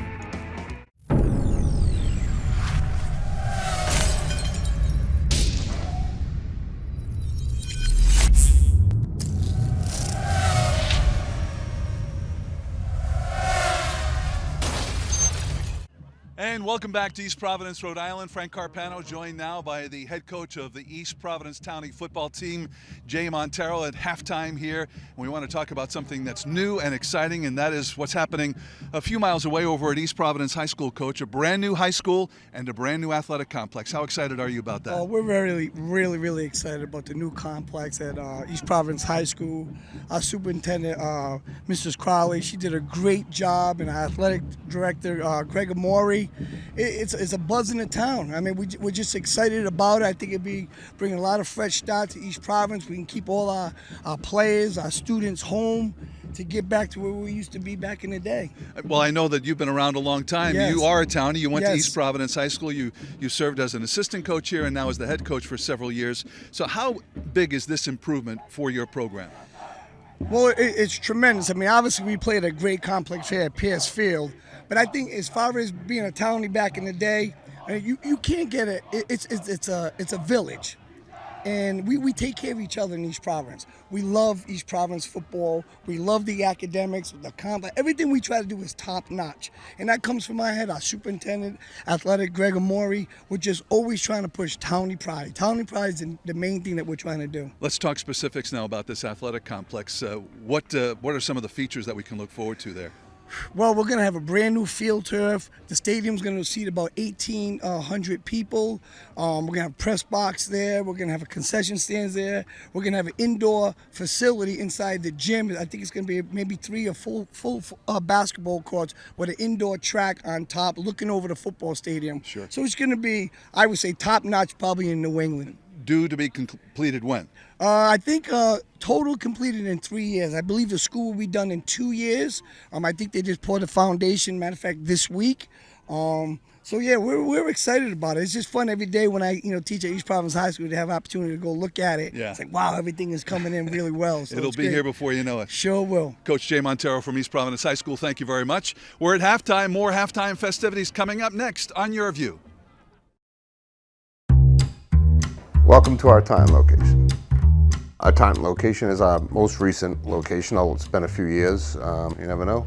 A new Prestige could pop up near you soon. That is our most recent acquisition. I think we've been there since 2013.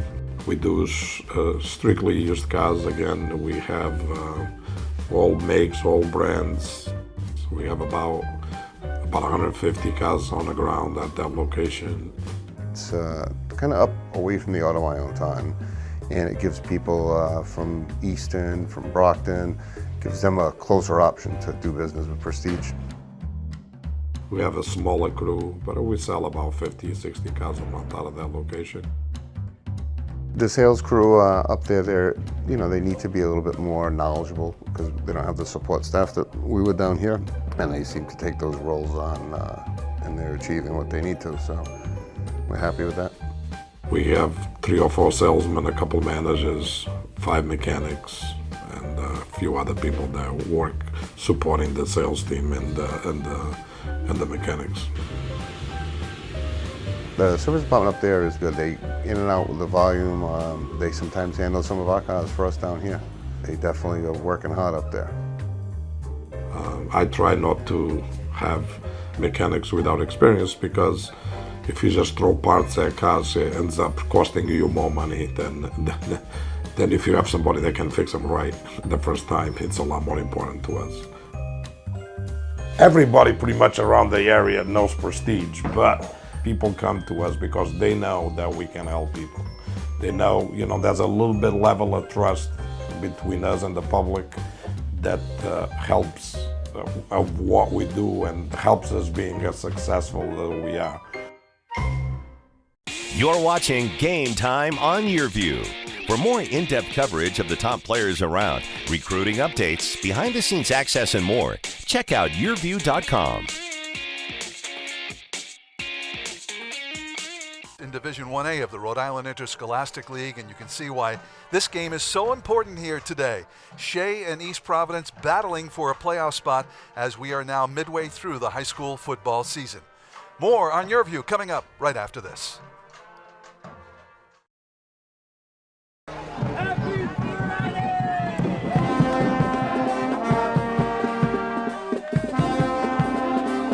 We did High Five Friday at the Waddington Elementary School.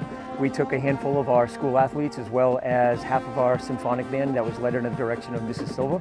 And we came down and did a high five for Waddington, which entails the music as well as the athletes and the band members giving high fives to the little kids, the faculty, the family, all as they get off the bus and arrive to school.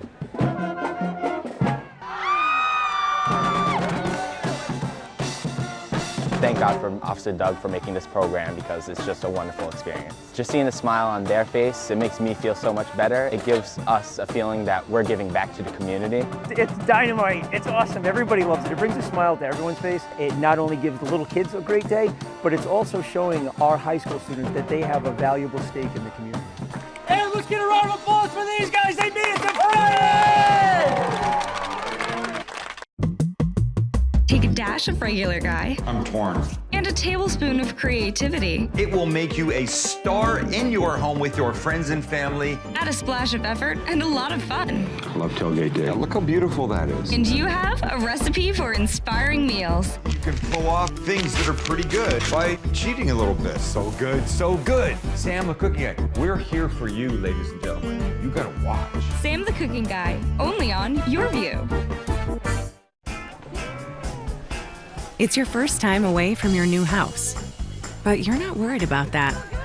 You're thinking about how well he's handled moving to a new neighborhood. Hey, Moms, watch this. You're thinking he's not our shy little guy anymore. You're thinking, where did he learn that? You're not worried about if everything's okay back at your new house, because you have Cox Home Life. Stay close to the moments that matter. Cox Home Life Security will take care of the rest. Halftime in East Providence, Rhode Island. Shea High School from Pawtucket leading East Providence by a score of 21-12. Let's take a look back at first half highlights. And it was East Providence scoring first in this one. There's the nice pass and the reception by Juan Diaz. His first receiving touchdown of the year made it 6-0 EP. Big throw by Pina there. And Shea coming right back. This one, Trenton Curry to DeJuan Hayes up the middle. The extra point was good, and Shea had a 7-6 lead. But later in that first quarter, on fourth down, here is the pass to Pina again. He finds his way into the end zone, and 12-7, the Townies leading Shea. Again, the two-point conversion no good. Second quarter now. Here's Curry looking to throw, trying to find a target, and there is Vaz reeling it in. This covers a good 40-something yards, and EP is, Shea is back on top 14-12. And then one final touchdown. The speedster, Jalen Smith for the Raiders. He goes 29 yards for the TD, and that gives us our halftime score. Shea leading it by a score of 21-12. Just a high-scoring affair here, and we've got stars having an impact, and then we've got some peripheral skill players really finding their way in the end zone. So it'll be interesting to see how this second half plays out. Both teams with a chance to win, two high-powered offense. So this 9-point lead is nothing for East Providence. So it'll be interesting to see how these teams react in the second half and what the strategy will be to get the ball into space. Oh, should be a lot of fun here as we were wrapping up halftime activities. You see some members of the East Providence band, very talented band that just entertained the crowd here on a beautiful sunny day in East Providence. All right, we'll have more on Your View coming up after this. Tom's a worrier. He worries about being late or early, about not talking to his mom enough, or maybe too much. And that his dog also worries. Or that's just Buster's face. One thing Tom doesn't worry about, his Cox bill with Easy Pay. It's the fastest, easiest way to pay your bill, receiving text and email reminders of what you're paying and when. By the way, Tom, your tie is fine. Go to work. Easy Pay. One less thing to worry about. Untapped VA, the show about making beer, sampling beer, and enjoying beer. Discover craft beer each week on Untapped VA.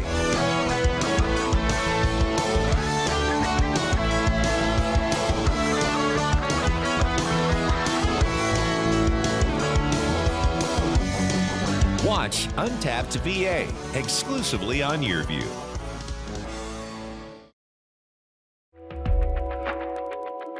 So one key component that makes the Waste Management Phoenix Open so successful is Cox Business. Over 700,000 people are going to come enjoy TPC Scottsdale, from digital TV to digital phones to security, and most importantly, that free Wi-Fi all over this property. We simply couldn't do it without a partner like Cox Business. We're grateful, we're thankful, it's a hole-in-one.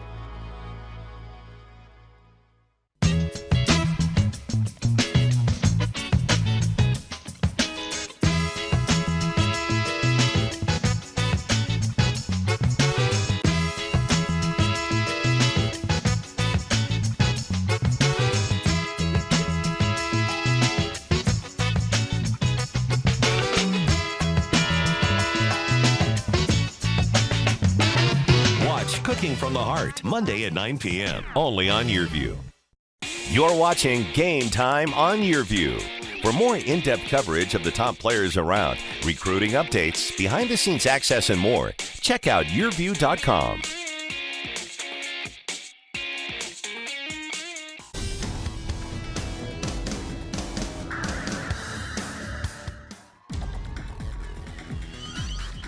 Drive away, Piercefield in East Providence. The EP band, some of their seniors honored here at halftime ceremonies as the players make their way back out onto the field.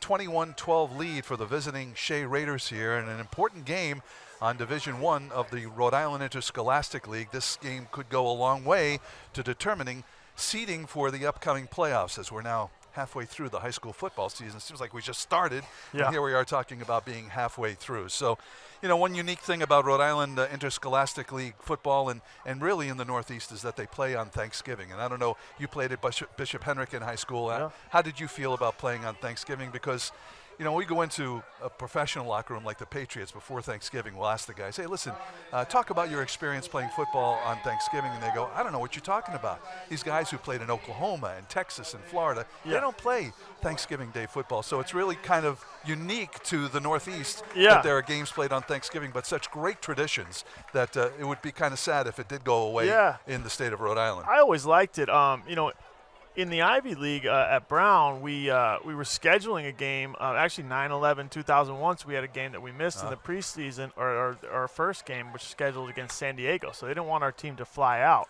So there are actually mixed emotions in the locker room because guys expected to be home on Thanksgiving, but then we're being asked to play an extra game versus Holy Cross that the coach was trying to schedule. So I always liked it. I mean, but I eat and breathe football. So, you know, to me, it's about tradition. I wasn't even aware that they didn't do it down south or in other places across the country. So, yeah, to me, I think Thanksgiving football. Yeah, right? Exactly. Turkey and football. It's a great tradition, and both East Providence and Shea take advantage of that. I believe that the Shea Raiders will play Tolman, which is another Pawtucket school. Both schools in the city of Pawtucket will play on Thanksgiving Day. LaSalle Academy will be here on Thanksgiving to play the East Providence Townies. So a lot of these matchups go back, you know, decades and decades. The oldest one in the area, Stonington, Connecticut, takes on Westerly, Rhode Island. That's the granddaddy of them all that went over 100 years. That we make sure we have highlights of that one every year because it is such a tradition for those two teams to square off against each other. I can remember all the way back to middle school. I'm a bit of an artist on the side, and the art teacher asked me to draw the game day cover for the media guide, Narragansett versus South Kingston. And that was one of my first memories of Thanksgiving football, just that rivalry. What did you draw? I think I drew what did I draw? Like a mariner fighting the SK emblem. So that's awesome. What is SK? South Kingstown. South Kingstown. Oh boy, you're putting me on the spot. I know, here. right? Rebels? Yeah, I think you're right. Yeah. South Kingstown Rebels. All right, we're getting ready for second half football here. 21-12, Shea leading East Providence, and the Townies will kick it off here to start the third quarter. Jihad Davis-Pinto approaches, and he kicks this one away. The first time we've seen a kick kicked away, and that ball dropped and then picked up by DeJuan Hayes. He's looking for room and caught up and dropped. That's Ricky Maciel, the senior for the Townies, who catches up to him and drops him. So the Shea Raiders will take over on offense here. Be first down on their 18-yard line. So this is the deepest in their territory that they have started an offensive drive. So we'll see if that changes the game plan at all. You'd like to get field position like this after every punt and after every kickoff, and this is a way to make Shea work for their points. You know, with 21 points already in the first half, if this field position pans out, this is a way to get back in the game. First and 10, they've got it on the 15-yard line. Here come the Shea Raiders with the lead here to start the third quarter, and faking the handoff is the quarterback, and then picking up about a yard is Trenton Curry before he is dropped. Curry up the middle. So it looks like what Shea's doing is maybe mimicking a little bit what East Providence is doing to them, spreading everyone out, just having the quarterback back there, and just win a 5-on-5 matchup inside the box. So we'll see if they stick with that, although not as successful as Pina's been on his carries with only a 2-yard gain there. So what you want to look for here is you see East Providence, even before the huddle, they've got 3 DBs, only 3 DBs. They usually have 4. So that means they've got all their linebackers packed up at the line of scrimmage. Man in motion, Curry, the handoff goes to Smith. He's up over the 20, and here bad. he goes. 30, 35, 40, through midfield, down the sideline, 30, 20, 10, and touchdown, Jalen Smith. Wow, once he got to the outside, there was no stopping him. I didn't even watch the second half of that play. As soon as he hit the edge, I knew he was gone. I made sure my papers here didn't fly out the window. I literally think there was a breeze in the booth. So that's what, that's just what they can't have, is him finding the sideline. As soon as you did, you can see the speed right there. Watch this. I mean, that's a sprinter's stride. That's one of the fastest kids in the state, and maybe the fastest. All-state in track and football. That's right. He holds the state title for the 100-yard dash. That play, I believe, covered 75 yards, makes it 27-12. And now Sergio Gonzalez. And there you go. That's where the extra point comes back into play. All right, so the extra point attempt is no good, and with 10:43 to go, 27-12, Shea leading East Providence. More on Your View after this. Prestige Auto Mart, home of the guaranteed credit approval, but the card is free. Other dealers claim guaranteed credit, but the truth is they depend on banks and credit unions. Prestige delivers because in addition to 25 local and national lenders, we own our own finance company. With over 750 vehicles, 0 down payment, and as low as $79 per month.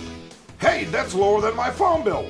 You can save thousands with our online VIP pricing, allowing you to keep more money in the bank. Prestige Auto Mart, a better way to buy a car. The innocence of youth. Is there anything any better? But soon they'll be in high school and facing all the same challenges you faced. How to make friends, how to fit in, how to be cool. We want our children to have everything they'll need to live fulfilling and productive lives. Make sure the kids in your family are among the more than 31,000 participants here in Rhode Island who take part in high school sports. Second half with a big run by Smith, Jalen Smith, going about 75 yards to put 6 on the board. The extra point was no good. Bad snap. 27-12 is our score. So Gonzalez now getting ready to kick this one off. And we'll see if he goes deep or another little squib kick.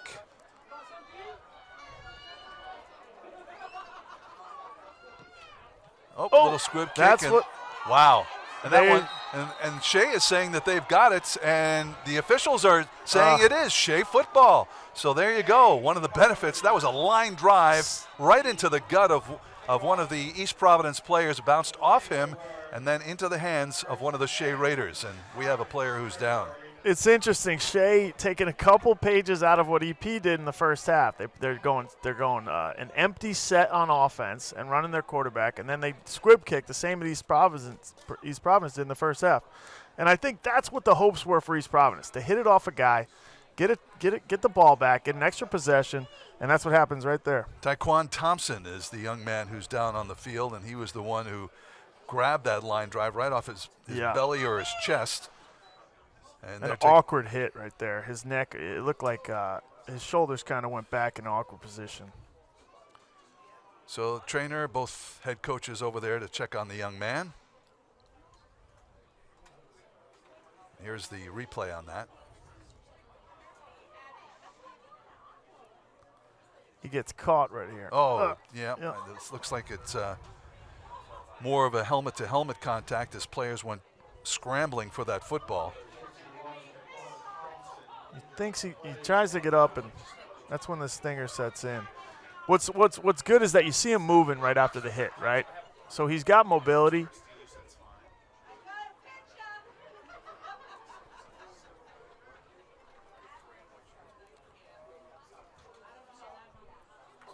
So both teams now retreating to their respective sidelines. The players all taking a knee as the attention is to the player who's on the field, and he's sitting up now.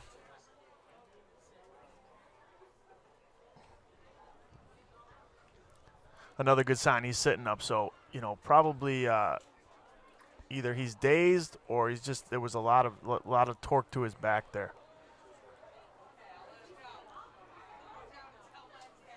So dangerous on those kickoffs when you have so many guys converging on that football that was loose. Yeah, that's why they've minimized kickoffs in college and in the pros, because guys have such a head of steam by the time contact happens. If you look at the normal gameplay, you've got 2 yards or a yard between these linemen that hit every play, and you've only got 4 or 5 yards between the linebackers and the running backs. But on these kickoffs, there's 10, 20 yards of space, and that's why collisions like this happen. And he's up. That's certainly a good sign, and he will make his way to the sideline.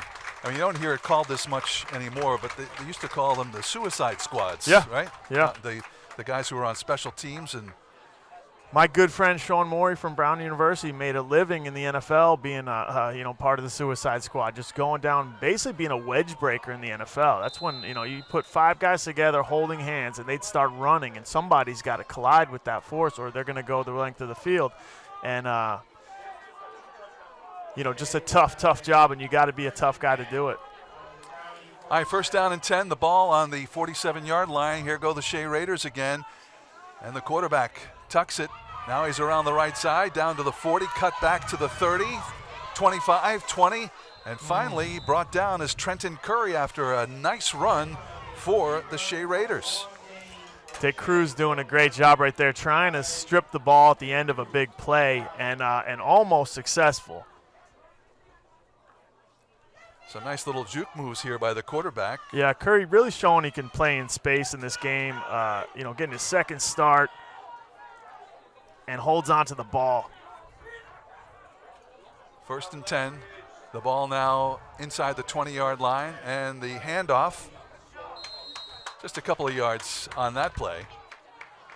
East Providence doing a great job right there, corralling Smith and gang tackling. But you see the danger of Smith is that on the one where you don't, he will make you pay for it.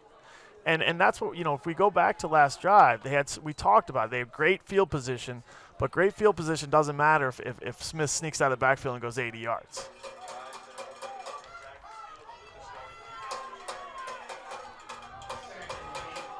Curry, the quarterback, with Jalen Smith to his left. 2nd down and 8, deep inside East Providence territory. Fakes the handoff, then off in the flat to DeJuan Hayes. Hayes trying to find the sideline, now cuts back inside, and he is headed for the end zone, and I believe, let's see, he is in for the touchdown. Hayes, an impact player in this game, and the change up to Jalen Smith, and they're having success getting him the ball.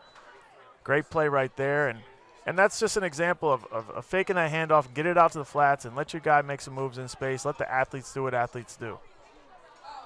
All right, so we'll try the extra point once again. Sergio Gonzalez is going to line this one up, see if he can tack another point onto the Shea total. And that kick is up, and that is good. So 34-12 now with 9:11 to go in the third quarter here in East Providence, Rhode Island. Not a good situation as far as the score goes for East Providence. Obviously, Shea starting to exercise some dominance, making the big plays, showing a little bit more fluidity on offense.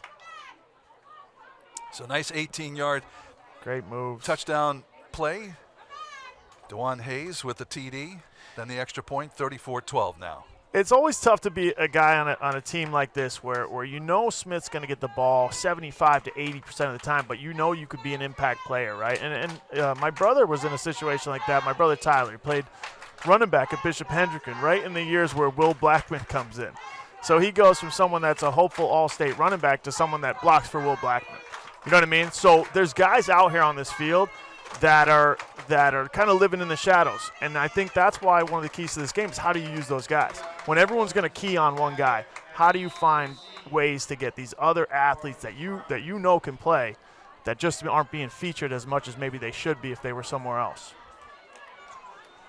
Well, it's one of those games, expect the unexpected, and we have seen that here today as Shea builds up their lead now, 34-12, 9:11 to go in the third quarter. All right, Gonzalez approaches the kick, and this one will kick away, and that ball eludes East Providence's Elijah Owens. Took a crazy bounce over his head. He retrieved it, picked up a couple of yards. So here come the Townies now. Let's see what they can do. Try and get some points on the board and get back in this game. Yeah, some more good field position here now for Shea. You know, it'd be nice for him to field that cleanly. The difference between, you know, being at the 10-yard line and being at the 20 is vast, because at the 20 you can be a little more creative with your play calls. You know, when you're in the shadow of your own end zone, you want to get the ball into your guy's hand, let him get 5 yards, and what happens is you have a lot of 3 and outs in this situation. So you'd like to see a better return there, handle it cleanly, so you can start a drive the way you want to. All right, full backfield now for Justin Pina. And now Juan Diaz, the only man back there, as he'll take the handoff, looking for some room, dances his way out and to about the 20-yard line. So Juan Diaz looks like close to first down yardage for the Townies.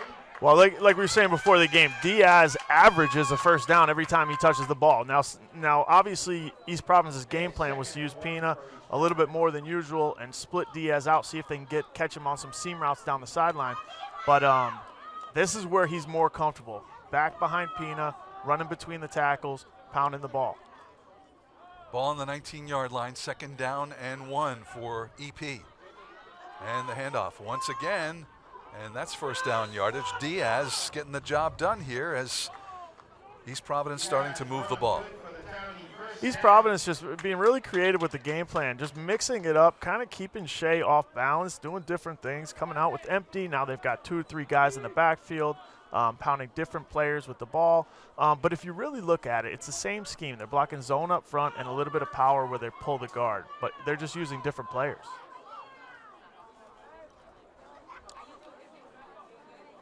All right, Pina again with a full backfield. We'll see if everybody moves into different positions. Splitting out wide is Jihad Davis-Pinto. First down and 10. And again, the handoff goes to number 5, Juan Diaz, and he's trying to find some room to his left. And that'll be 2nd down now, and I believe he picked up maybe a yard on the play. Diaz a little bit shaken up on the play, limping a little bit in the first half. So that it makes you wonder if that's why they stuck with Pina in the first half, and if they'll go back to that. But when you have a guy that runs like Diaz, if you can keep him with the ball, that pounding on the defense starts to wear on them. 2nd down and 9. It's a handoff and then fumble and recovered by Shea. So bad handoff there to Juan Diaz. He fumbles it, and Shea is going to take over now deep in East Providence territory. You know, that can be the problem with some of these read plays where the quarterback has the option to hand it off or take it himself. These guys do this so much. Watch here. He puts it in his stomach, and Diaz, I believe, thought he knew what Pina was going to do there. He assumed Pina was going to keep it. Pina was trying to give it, and what you have is a ball on the hip that falls to your side. Emmanuel Lima falling on that for the Shea Raiders, who will now take over 1st and 10 at the EP 23-yard line. So East Providence got to shake this off fast. They're beside themselves right now because they run that play every single day, 20 times a day at practice, and that probably happens 1 out of every 100 snaps. A handoff now to Smith, trying to find the edge, now turning it downfield, and he picks up about 6 yards on the play. So trying to make something out of nothing there. Or was that number 4, actually, Malik Jackson?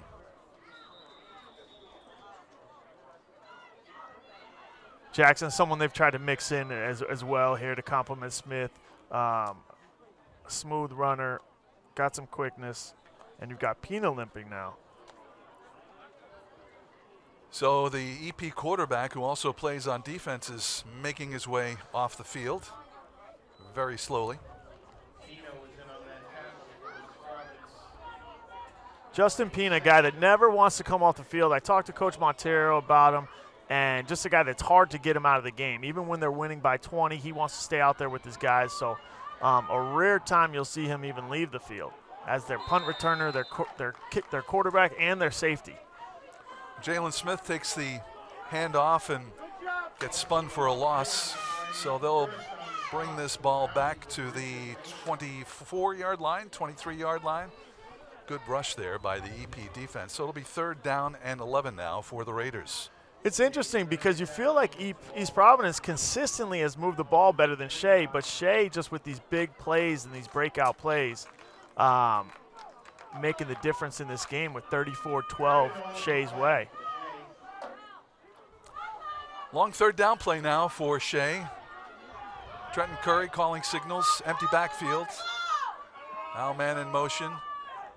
Fakes the handoff. The quarterback wants to take it himself, and he is tripped up. Nice defensive play there by Jihad Davis-Pinto. Got into the backfield and then brought the quarterback down, so it's going to be 4th down and long now for the Shea Raiders. Yeah, a read option by Curry there. He's got the option to give it to Smith coming across here on a speed sweep. He can give that, or he can take it himself up the middle, bounces it out to the left side. You want to see him err on the side of giving it to Smith, because even though he's got a guy up there, Smith can run around that defensive end with the speed he has. All right, 4:39 to go here in the 3rd quarter. 34-12, Shea leading EP. More coming up next on Your View. Prestige Auto Mart, home of the guaranteed credit approval, or the card is free. Other dealers claim guaranteed credit, but the truth is they depend on banks and credit unions. Prestige delivers because in addition to 25 local and national lenders, we own our own finance company. With over 750 vehicles, 0 down payment, and as low as $79 per month. Hey, that's lower than my phone bill. You can save thousands with our online VIP pricing, allowing you to keep more money in the bank. Prestige Auto Mart, a better way to buy a car.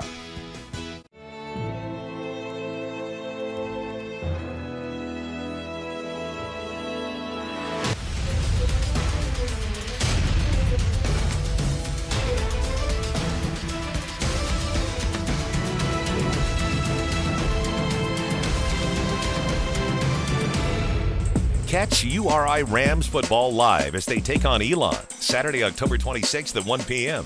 Only on Your View, Cox Channel 4. All right, welcome back. 4th and 14 for the Shea Raiders. And they're going to go with it with a nice lead here, and dropping back to pass is Curry. Curry scrambling. He needs to get it to Smith right now. Smith's standing there. If he can find him. Nope. And then deep towards the end zone, and in and out of the hands of Kenny Silva. Wow. That was 6, and unfortunately Silva couldn't hold on. Yeah, big break for East Providence.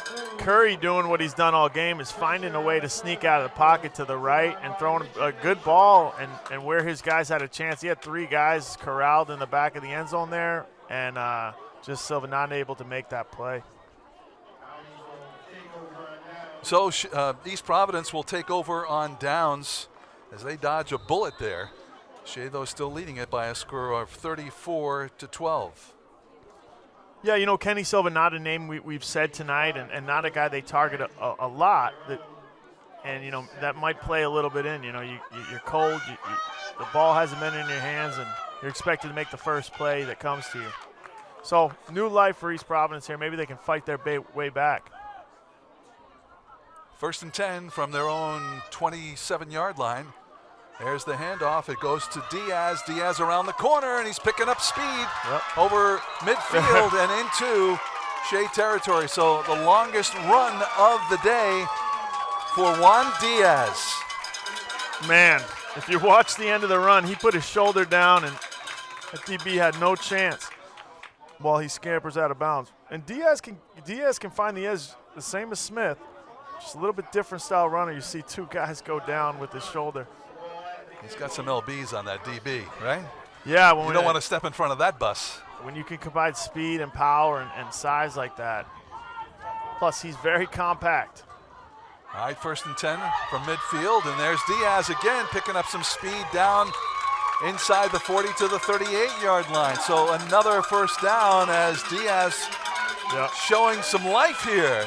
helping his EP team. East Providence just making a concerted effort to get their guy Diaz the ball, a guy that we featured before the broadcast, and it's working.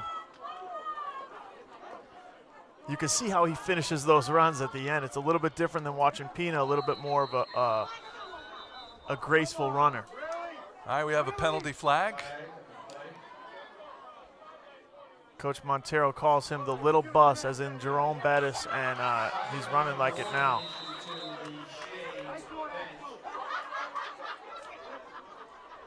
So that flag a warning to the Shea bench, and we continue. Diaz, here he is, the 40, looking for room. Breaks one tackle and falls down inside the 35 to the 34-yard line. Yeah, even there, it looks like Shea does a pretty good job. He throws the guy off of him and falls forward for 4 or 5 yards. So that's the type of runner he is. It's exciting to watch.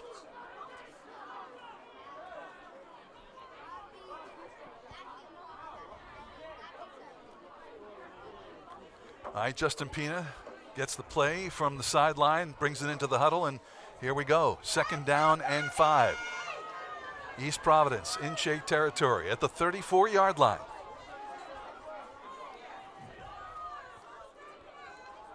Man in motion, Pina, the handoff, and there goes This is Pinto. what they want. Pinto around the left side and then gets tripped up.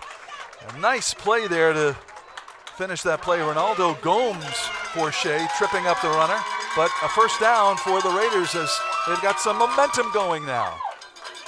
Davis Pinto, one of the guys they like to use on that speed sweep, and you saw another shoelace tackle away from someone breaking it to the outside, and Davis Pinto, a guy that can definitely do that.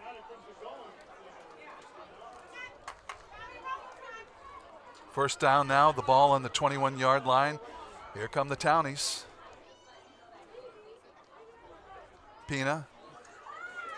Little pitch goes to Pinto. Pinto taken down at the 15 as a penalty flag flies. Pinto and Owens in the backfield there. That's a little bit more of East Providence's bread and butter. The ride fake, Pina keeps it. Has a toss man in the flats in case he doesn't have the run himself. That 3-option system where you don't know where the ball's going to end up, and they don't know where the ball's going to end up before they even snap the ball. So they're backing this one up as the penalty goes against the Townies. Spotted back on the 28-yard line now. Little momentum killer. Let's see if they can keep things moving forward. The Townies have 1st down and about 16 yards to go here. Diaz on the sideline, so watch for Davis Pinto to be their primary here. Handoff up the middle. There's Pinto. Nice big pickup as he falls down inside the 15-yard line. Yeah, and Diaz just a little bit banged up, so now you're going to see Davis Pinto. And like I said, these guys are hiding athletes all over the field and on the sidelines. Diaz coming back in for this 2nd down and 3 play. The ball spotted on the 14-yard line.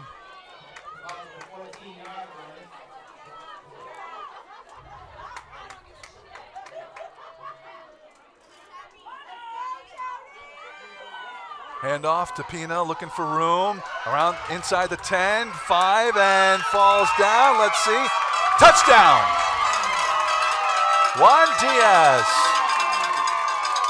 gets 6 on the board for the Townies. What a great play by Diaz. You know, a handoff up the middle, off tackle. He makes his break and then gets to the outside, mixing it up in, and that's what you have from Diaz. So now, I think you've got a little bit of emotion from East Providence. You got one of your star players feeling good about himself, your sidelines up. And this is really what they've done all season. Really great play, toe tapping the sideline and finding a way to get that ball in across the pylon. So Diaz, who has done it by catching footballs for touchdowns, runs one in. Then the 2-point conversion is no good. So 34-18 now in the final minute of the 3rd quarter, but still plenty of time to go as East Providence now got to feel pretty good about putting 6 on the board and getting back in this game. Good to see Diaz target again. He hadn't seen the ball much since the first quarter, where he was on pace to be the player of this game, and then it shifted toward Pina and Smith, and now they're getting back involved. You just got to think, he's, as you see him on his knee there, that he's a little bit banged up, but fighting through right here and making a big play.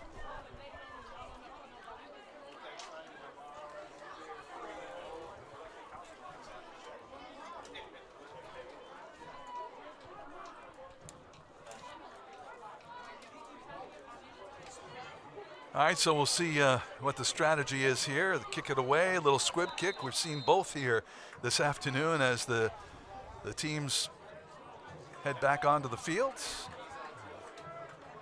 And we'll watch as the Townies kick this one off after putting 6 on the board. So the freshman, Jihad Davis Pinto, is going to handle the kickoff duties here. Pretty talented young man who's cracked the starting lineup here on the varsity as just a freshman. 5'7", 160 pounds. He's done a good job here this afternoon. Well, and you see certain players have multiple roles, and that's part of high school football. You're playing.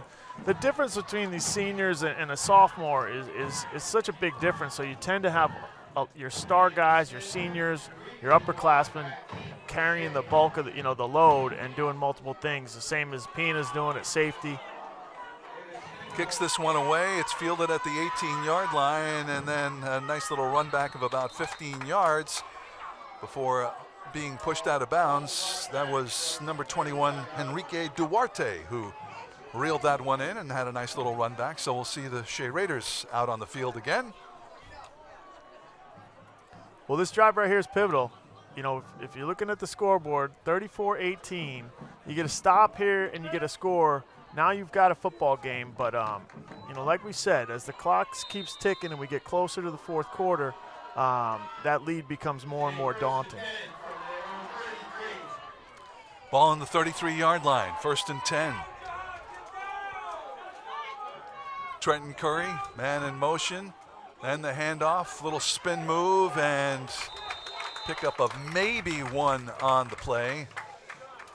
That ball was taken by Jalen Smith, couldn't find any room to move, so be 2nd down and 9 for the Shea Raiders. That's what East Providence wants the rest of this game to look like. They come out in what looks like a quarters coverage, which means 4 DBs, but if you look closely, that strong safety on the wide side of the field is coming down even before the snap of the ball, trying to crowd that line of scrimmage and give Jalen Smith no room to find the edge or to squeak through and find the sideline.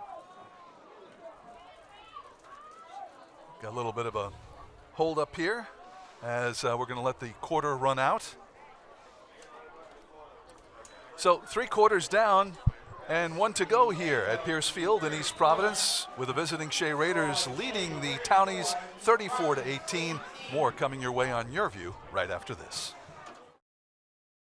Prestige Auto Mart, home of the guaranteed credit approval, but the car is free. Other dealers claim guaranteed credit, but the truth is they depend on banks and credit unions. Prestige delivers because in addition to 25 local and national lenders, we own our own finance company. With over 750 vehicles, 0 down payment, and as low as $79 per month. Hey, that's lower than my phone bill. You can save thousands with our online VIP pricing, allowing you to keep more money in the bank. Prestige Auto Mart, a better way to buy a car. And now, your Game Time Minute. It's a blue chip brawl this week as number 4 ranked IMG Academy from Bradenton, Florida takes on number 2 ranked St. Francis Academy from Baltimore, Maryland. This matchup will feature nearly 50 players that have at least 1 offer from an FBS program. And of those players, over half have already committed to a Power 5 program.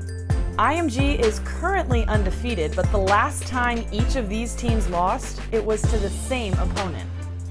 Who else but number 1 ranked Mater Dei? As for last week's play of the game, from Arizona, it's Copper Canyon versus Valley Vista. Here's Valley Vista's number 8, Derek Miller, juggling and then locking down the 24-yard touchdown catch. This has been a Game Time Minute. For more high school football action, check out yourview.com. Welcome back for the final quarter of play this afternoon here in East Providence. Shea Raiders on second down, and a little pass play, but going nowhere. In fact, it's going to be a loss for the Raiders here, and they'll have long yardage on third down. Yeah, we've got a young quarterback in Curry, and what they want to do is just try to get him comfortable, throw some short passes, throw some screens, get it outside, and that's what they're trying to do there, trying to get it into Hayes' hands and get one of their playmakers quickly. 3rd and 15 now as they back that ball up in Shea territory at the 28-yard line. See what they come up with here on third down. Curry drops back, wants to throw, looking, lets it fly, and that will fall incomplete. So the play intended for DeJuan Hayes is going to bring about 4th down. Yeah, you can see them making a concerted effort to get it to Hayes. That throw off the mark, not something he's done a lot of, this being his second start. I'd like to see them be a little more conservative, throw some intermediate to short passes. But, just a little missed target there. Obviously trying to get the ball to Hayes. They have a lot of confidence in him. All right, Sergio Gonzalez will punt this one away. He's back at his 16-yard line. Justin Pina back deep for EP. A little bounce snap. Short kick, but takes a nice Shea bounce. And that one rolling down inside the 40 and will be down at the 37-yard line. And that's where the Townies of East Providence will take over here. They scored in their last offensive drive, got a little momentum. Let's see if they can capitalize on this as they try and bring the score a little bit closer here in the fourth quarter, trailing Shea 34-18. It's curious to me that some of these high school teams haven't employed that second line on the punt team, right, which teams have started doing the last 5 years. So you've seen that the last few weeks is teams aren't using it. I've never seen anyone block a punt when they employ that second-tier line in the backfield. So I'm not sure why that is, but a little bit of pressure there, and you can see he doesn't get a good punt off with just a little bit of a fumble on the snap.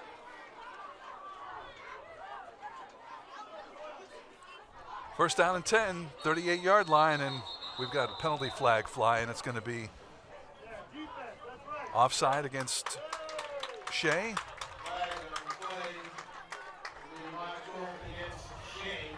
All right, so an easy 5 yards for East Providence. It'll be first down and 5. And that's what East Providence would rather have. A penalty on the defense, start out 1st and 5. They've yet to do that. It's been a lot of 1st and 15, so we'll see if that can catapult them into a strong drive here.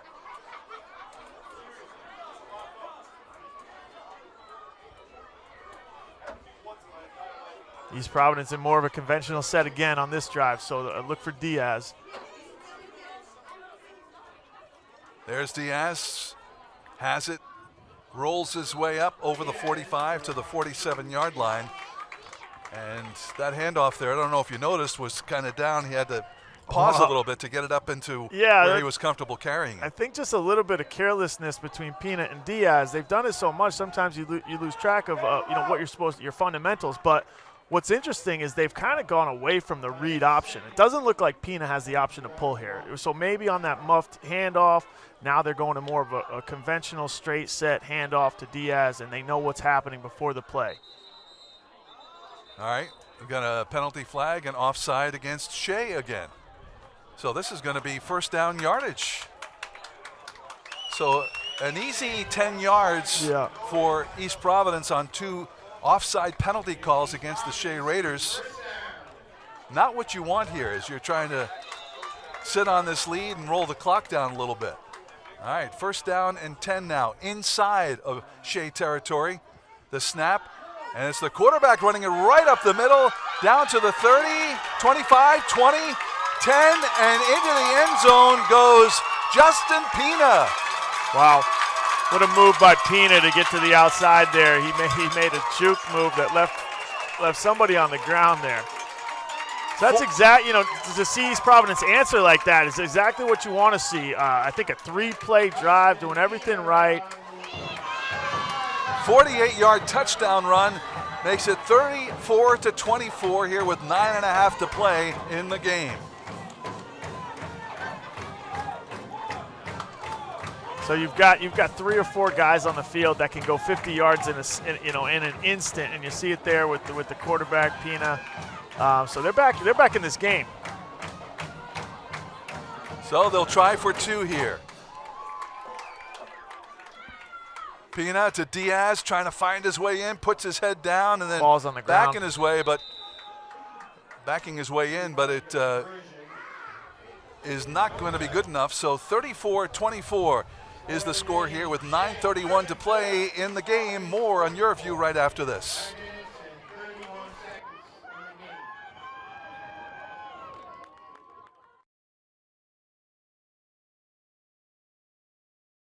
You're watching Game Time on Your View.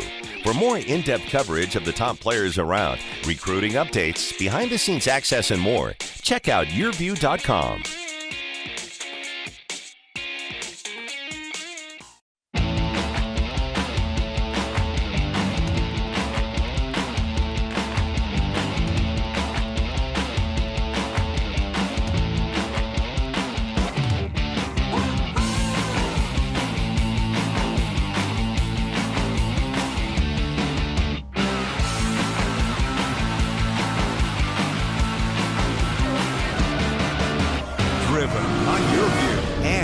yourview.com.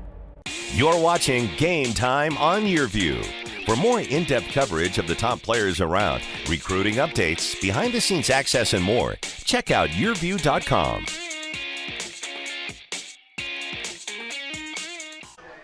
Welcome back to Pierce Field in East Providence. The Townies with a comeback here, now trail it by 10 points with 9:31 to go. East Providence scoring the last 2 touchdowns, one at the end of the third, now here in the fourth, to cut that Shea lead to 34-24.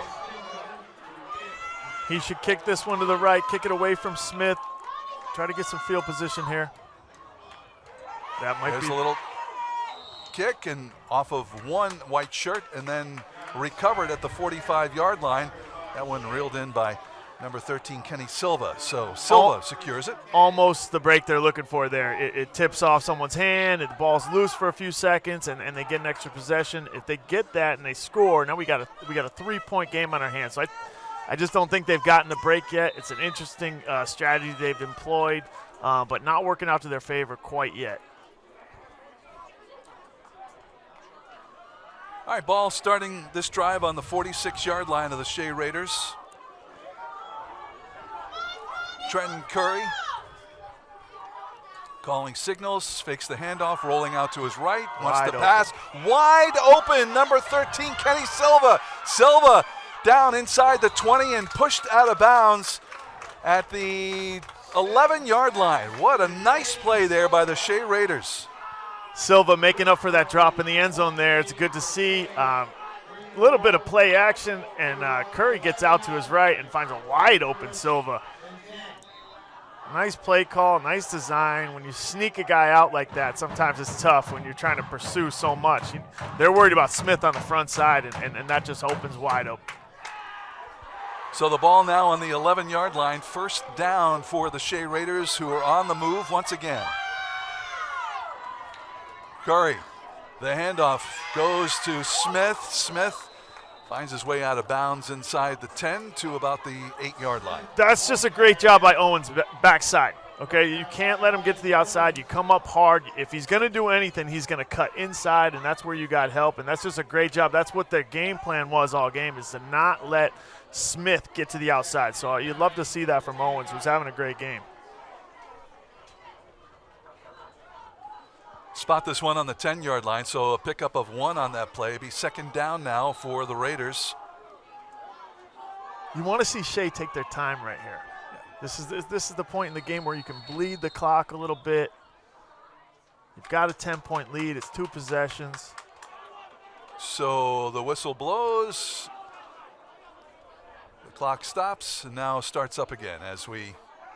You want to see him use all but 2 seconds of every play clock.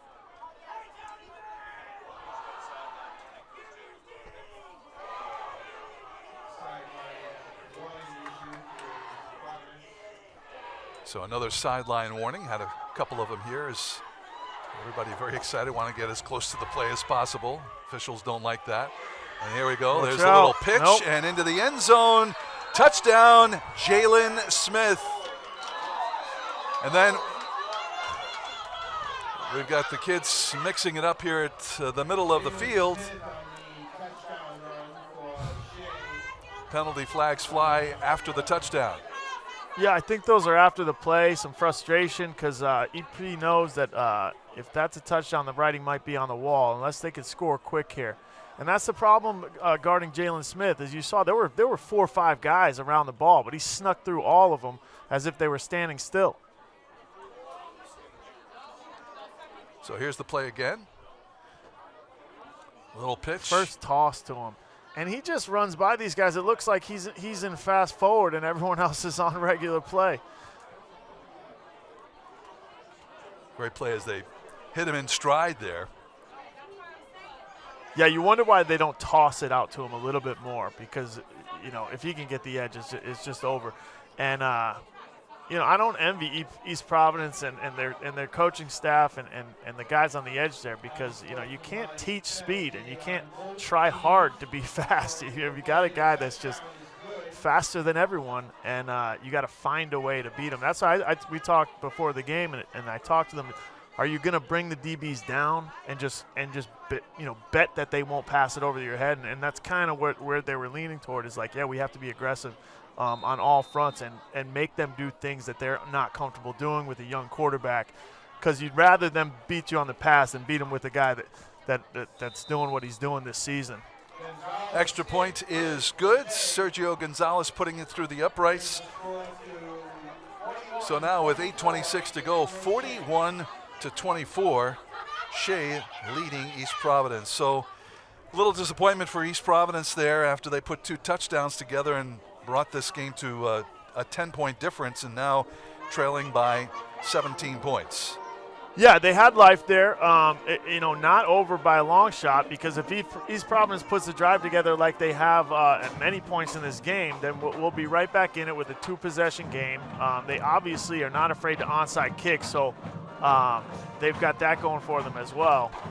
And I think they're due to get one of those. I'd like to see them try to squib it harder off the guy directly in front of the kicker, same way Shea did a little bit earlier in the game, and they ended up getting it.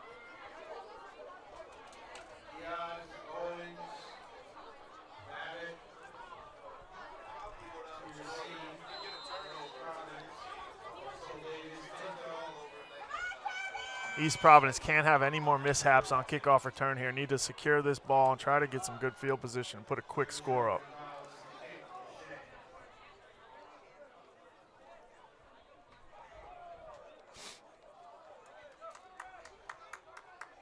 There's the kickoff. It's away, and Juan Diaz reels this one in at the 15, looking for room.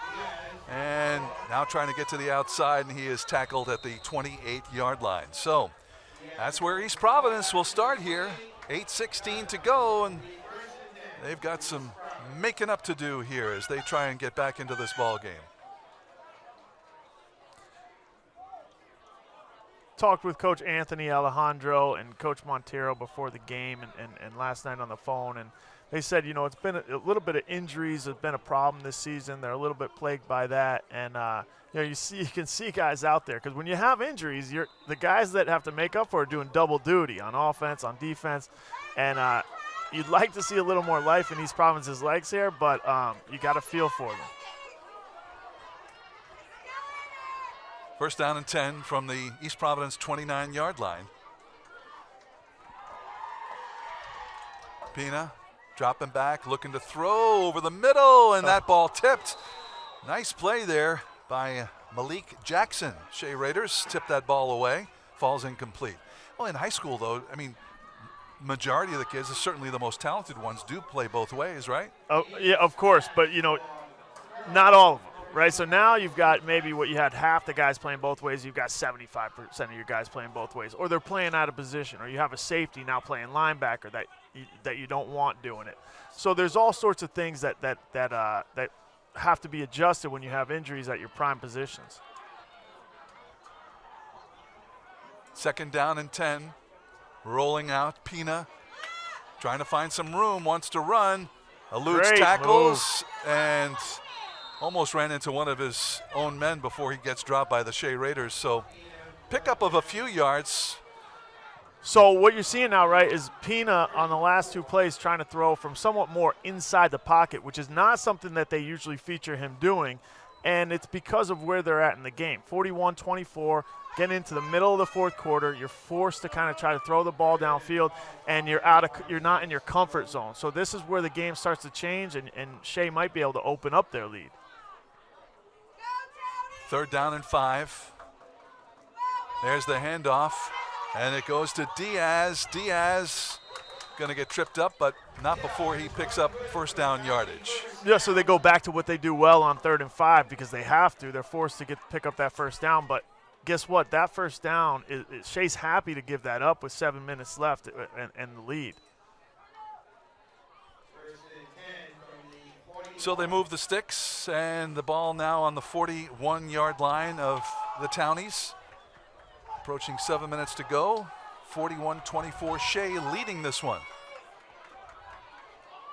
Handoff again goes to Diaz, and he is tied up and dropped for a loss. Doesn't make it back to the line of scrimmage. Yeah, they're trying to get something on first down and establish themselves and put themselves in a good spot as far as down and distance. But what you're giving up is you see the play clock, the game clock still running. It's going to be hard to win this game by pounding the ball the way you were in the first 3 quarters. I'd like to see them try to get Pina outside the pocket here. Sprint out left, sprint out right. Try to make something happen with his legs a little bit, and that way you're running out of bounds or you're making a big play down the field or at least hitting these intermediate routes. Looks like he checked the play. All right, Pina. Taking a shot. Back over the middle and intercepted. That one intercepted, and then a little lateral, and that goes to number 7, DeJuan Hayes. Hayes picking up speed inside the 40, the 30. And we've got penalty flags down as players have fallen all over the field. We'll see what that's about, but the interception should stand here in a nice return for the Shea Raiders. Well, a disastrous play for East Providence. Yeah, you see Pina before the play checking into what he likes, right? And I think what he did is checked into a corner route. I actually liked it pre-snap. It looked like the corner came open. What you have here is that Smith underneath the corner route playing both. So he's playing between 2 routes and fades back and makes a great play. I think if Pina throws the ball out there, he's got a shot. Smith pitching it back to Hayes, which you don't want to see when you already have the lead and the clock running down, but turns it into a big play, and it works out, and they get away with it.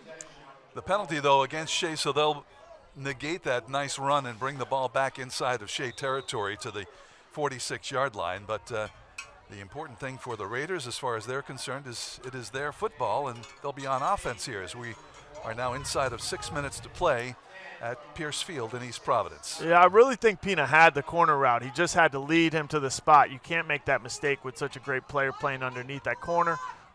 There's just a few throws in this game that I think Pina wishes he had back. He might have had Diaz on the seam where he missed him by a yard. This one a little bit underthrown. Timeout call by the Shea Raiders inside of 6 minutes to go. We're back with more on Your View after this. At People's Credit Union, we believe banking is more than just a thing you do. It's an important part of your bigger picture, a journey that grows with you. We'd like to help you with your financial roadmap.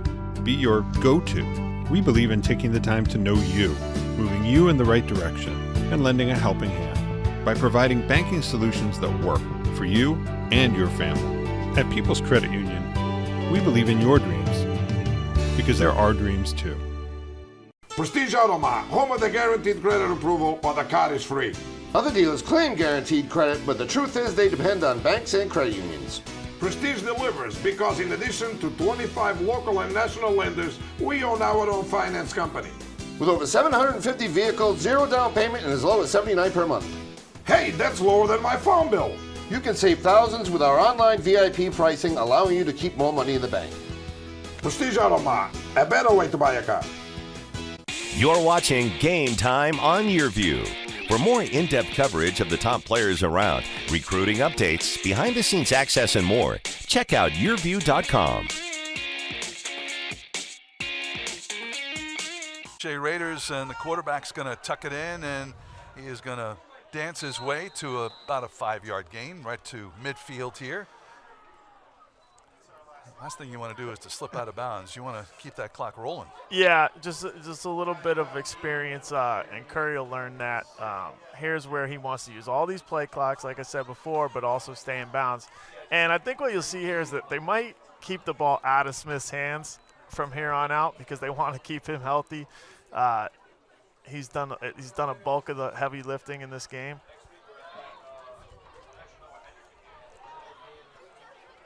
We'll roll the clock down, play the middle of the field. A couple of first downs and be able to put this one in the books. All right, there's Smith. And he is into East Providence territory as he's brought down at the 48-yard line. So it's going to be third down coming up here, and about 4 yards to go. Yeah, and they may use him here, but you see him taking a beating right there, going up the middle, and that's where you go, well, we're up, by a few scores here. Why are we going to have our star player taking an extra beating? This is where you try to play a little safer, but like you said, you need a couple first downs or else, before you know it, East Providence back. All right, let's see what happens here. Third down. Curry calling the signals.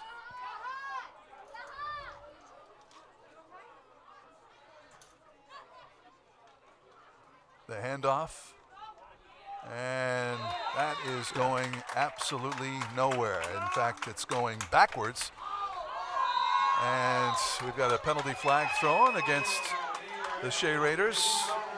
Malik Jackson, who carried that ball, just spiked it to the ground, and the officials are going to call him for unsportsmanlike. Yeah, so what you see there is they take Smith, and they put him in the slot, and they put Jackson in the backfield and say, they know we're coming up the middle. Try to get us it, but we're going to keep it safe in your hands, and we're going to punt this ball deep into their territory.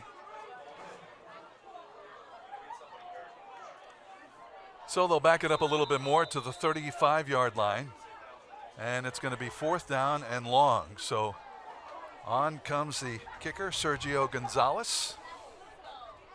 Back deep for East Providence is Justin Pina. We'll see if they kick it to him here. I would kick it somewhere to the sideline, keep it safe, but Pina with just, a 40-yard run a couple drives ago, you don't want to kick it right to him here. But they do. He can't see. No, he does. He's got it. 30, 35, 40, and nice run back to the 48-yard line. See, right there, he almost breaks through just by his, tackled by his shoestrings, and that's exactly what you don't want to see is someone break away because you punted right to him.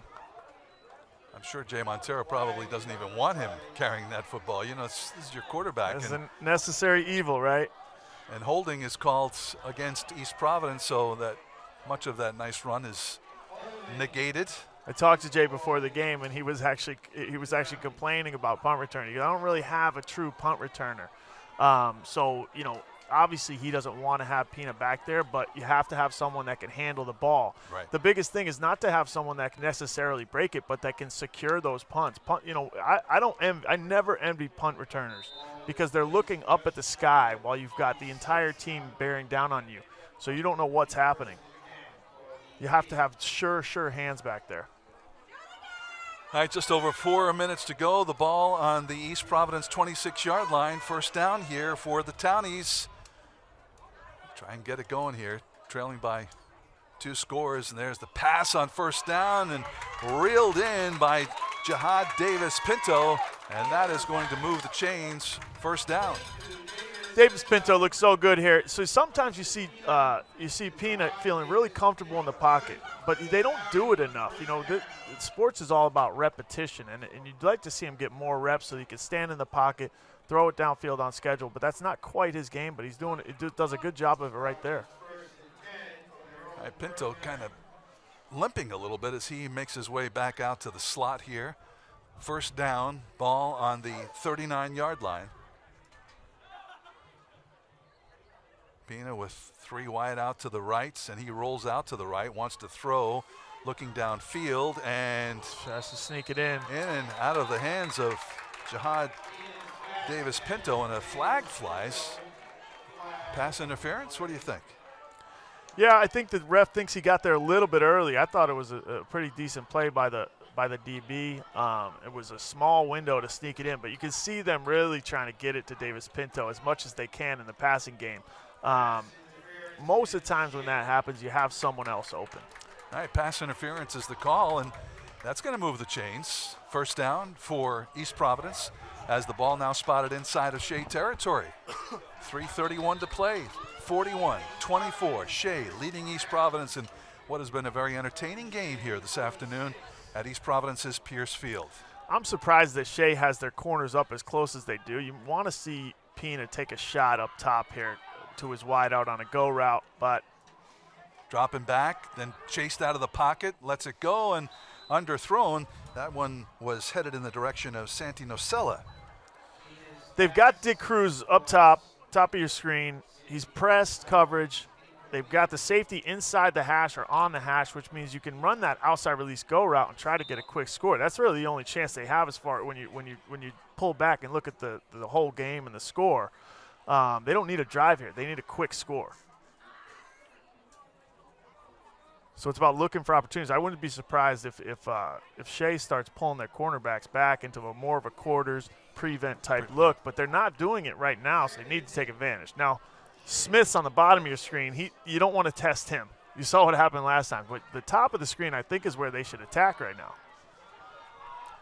All right, second down and 10. Hit the Cruz on the go. Back to pass, rolling out, good rush.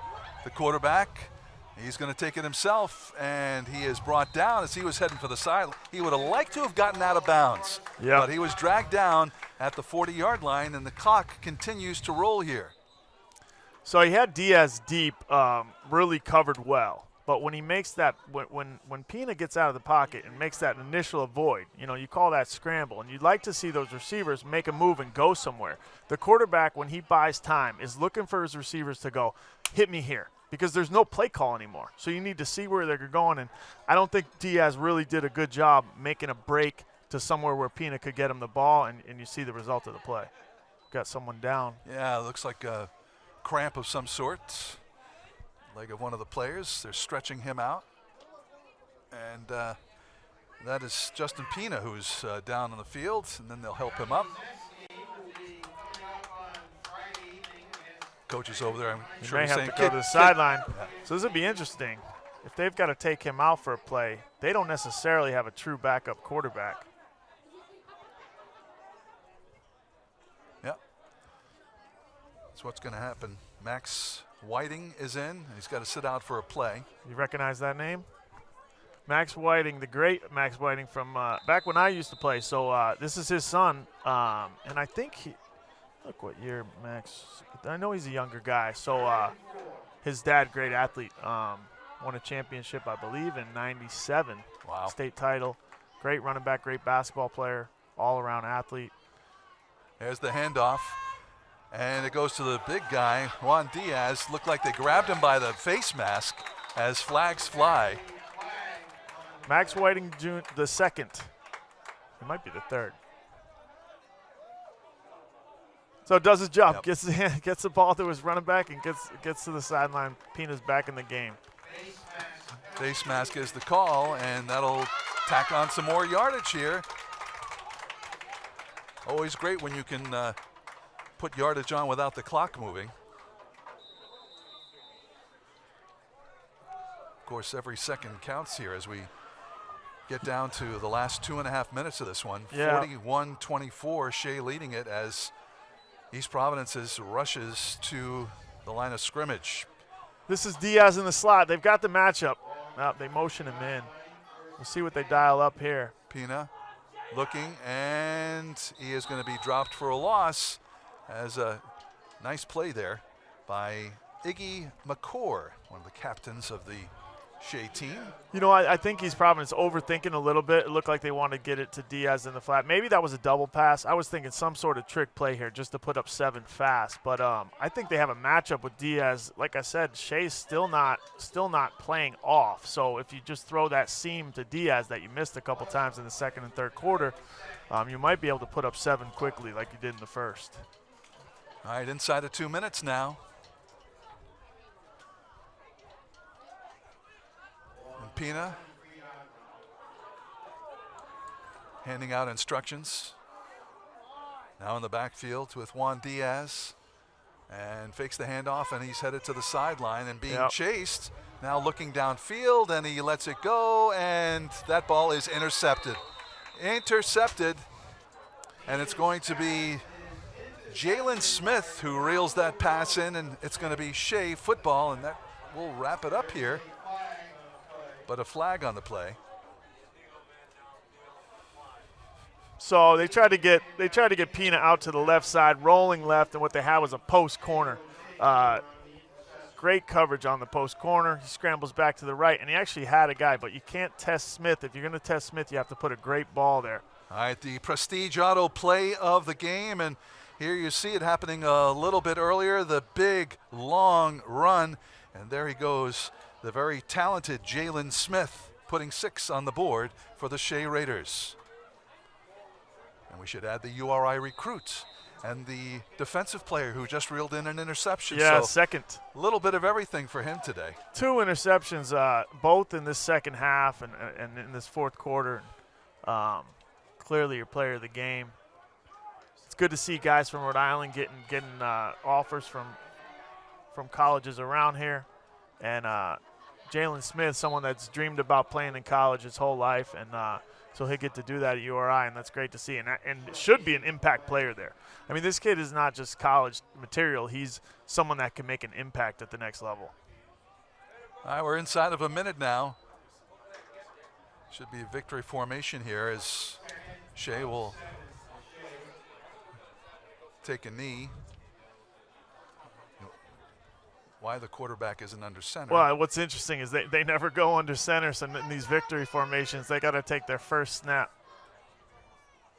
Oh, there you go.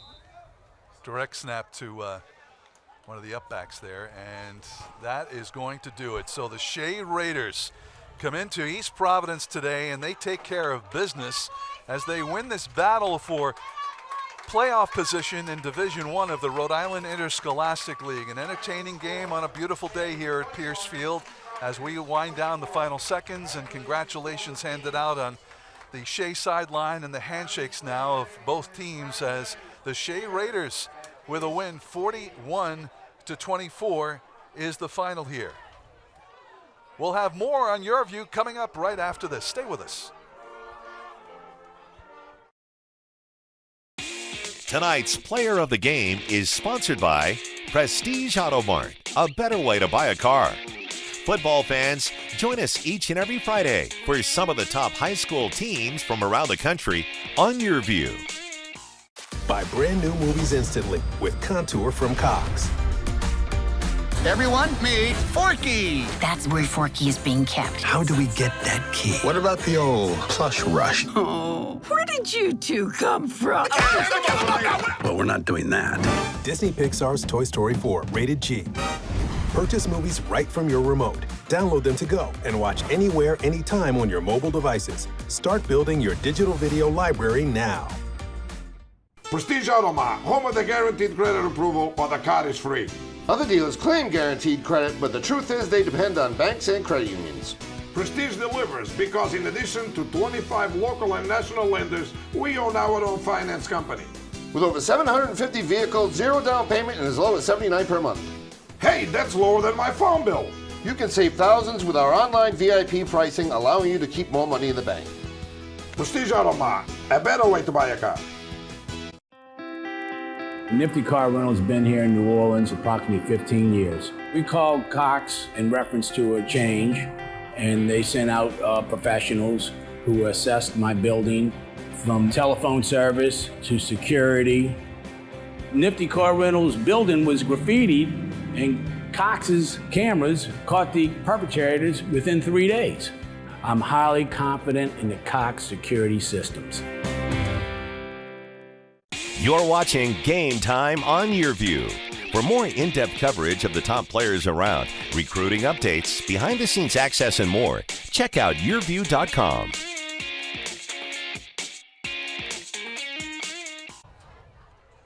Welcome back to Pierce Field. Shea, a 41-24 winner here this afternoon. A beautiful afternoon of high school football. Frank Carpano along with Kyle Rowley as we wrap this one up. And one of the big stars of the game who we anticipate big things for is the running back for Shea, Jalen Smith. So he's the Prestige Auto Player of the game. 3 touchdowns today, 29 yards, 75 yards, 11 yards, and he even had an interception in this game. The URI recruits, who is also the defending state champion in the 100-yard dash, certainly used his speed to his advantage here this afternoon. Having some fun there at the end of that run. I mean, he makes the game look easy. Here's one of his 2 interceptions actually in the game, and to see him not only having such an impact on offense, but then also being the defensive player of the game, I would expect. Just kind of amazing to see, especially in such a hard-fought battle in a division game with such parity. The kid comes up big, and he was expected to, and that's a lot of pressure. All right, so next up for the Shea Raiders, who are victorious here this afternoon. Their next game is against North Kingstown. That'll be a tough one for them. That'll be at their home field, at Shea's home field. Meanwhile, for the East Providence Townies, they got a tough one coming up next. They'll take on Bishop Hendricken, the number 1 team in Division I. Yeah, both these teams with big games coming up. So, there's just a lot of parity in the middle of this division or at the top of this division. So, it's like teams are eating each other up. And that's why this was such a huge game today, because both teams have formidable opponents next week. All right, let's take a look back at some of the game highlights here from this afternoon. There were certainly plenty of them. Here's a great pass and catch, fingertip catch by Juan Diaz, 39-yard touchdown catch, made it 6-0 early in this one. And then Trenton Curry, the pass to DeJuan Hayes. Hayes turns it upfield, and he gets into the end zone. Extra point was good, 7-6. Creative play call on there to get Hayes the ball, pumping it out to Smith. Some great coaching in this game. Later in the first quarter, again, it's Pina passing to Diaz, short one this time. 12-7 Shea. And if you look, a very similar play to the last highlight. Just got guys just finding different ways to get the star players the ball. And now in the second quarter, it's Curry going long to Vaz. Great catch, and he takes it into the end zone. And Shea led it again by a score of 14-12. Still in the second quarter, here's Smith with his first touchdown run. Look at him go, 29 yards, 21-12 Shea. Two scores by Smith where he takes it to the left side and bounces it right to the sideline. And, if you know anything about this guy, as soon as he hits it, he's gone. You can't let him outside. That one covered 75 yards to make it 27-12 in the third quarter. Later in the third quarter, a little pass here, Curry to DeJuan Hayes. Hayes takes it into the end zone, 34-12 Raiders. Nice scamper right there. And then Diaz caught a couple of touchdown passes and runs this one in from about 16 yards out. And East Providence back in the game, trailed 34-18. And then in the fourth quarter, check this out, right up the middle. And it doesn't show it there, but what a great move by Pina to bounce it to the outside, leaves that kid in the dust. When it looked like it was just going to be a 15-yard gain, he turns into a 40-yard touchdown. And then the pitch here, and into the end zone goes Smith for his third score of the day. And our final score, 41-24, was the final. Shea defeating East Providence. So that will do it from Pierce Field here in East Providence. Just a reminder, next Rhode Island Interscholastic League high school football game on Your Views coming your way Friday night, 7 p.m. when Cranston East hosts Cumberland at Cranston Stadium. So that will do it. For Kyle Rowley, I'm Frank Carpano. Thanks for watching. Have a great day, everybody.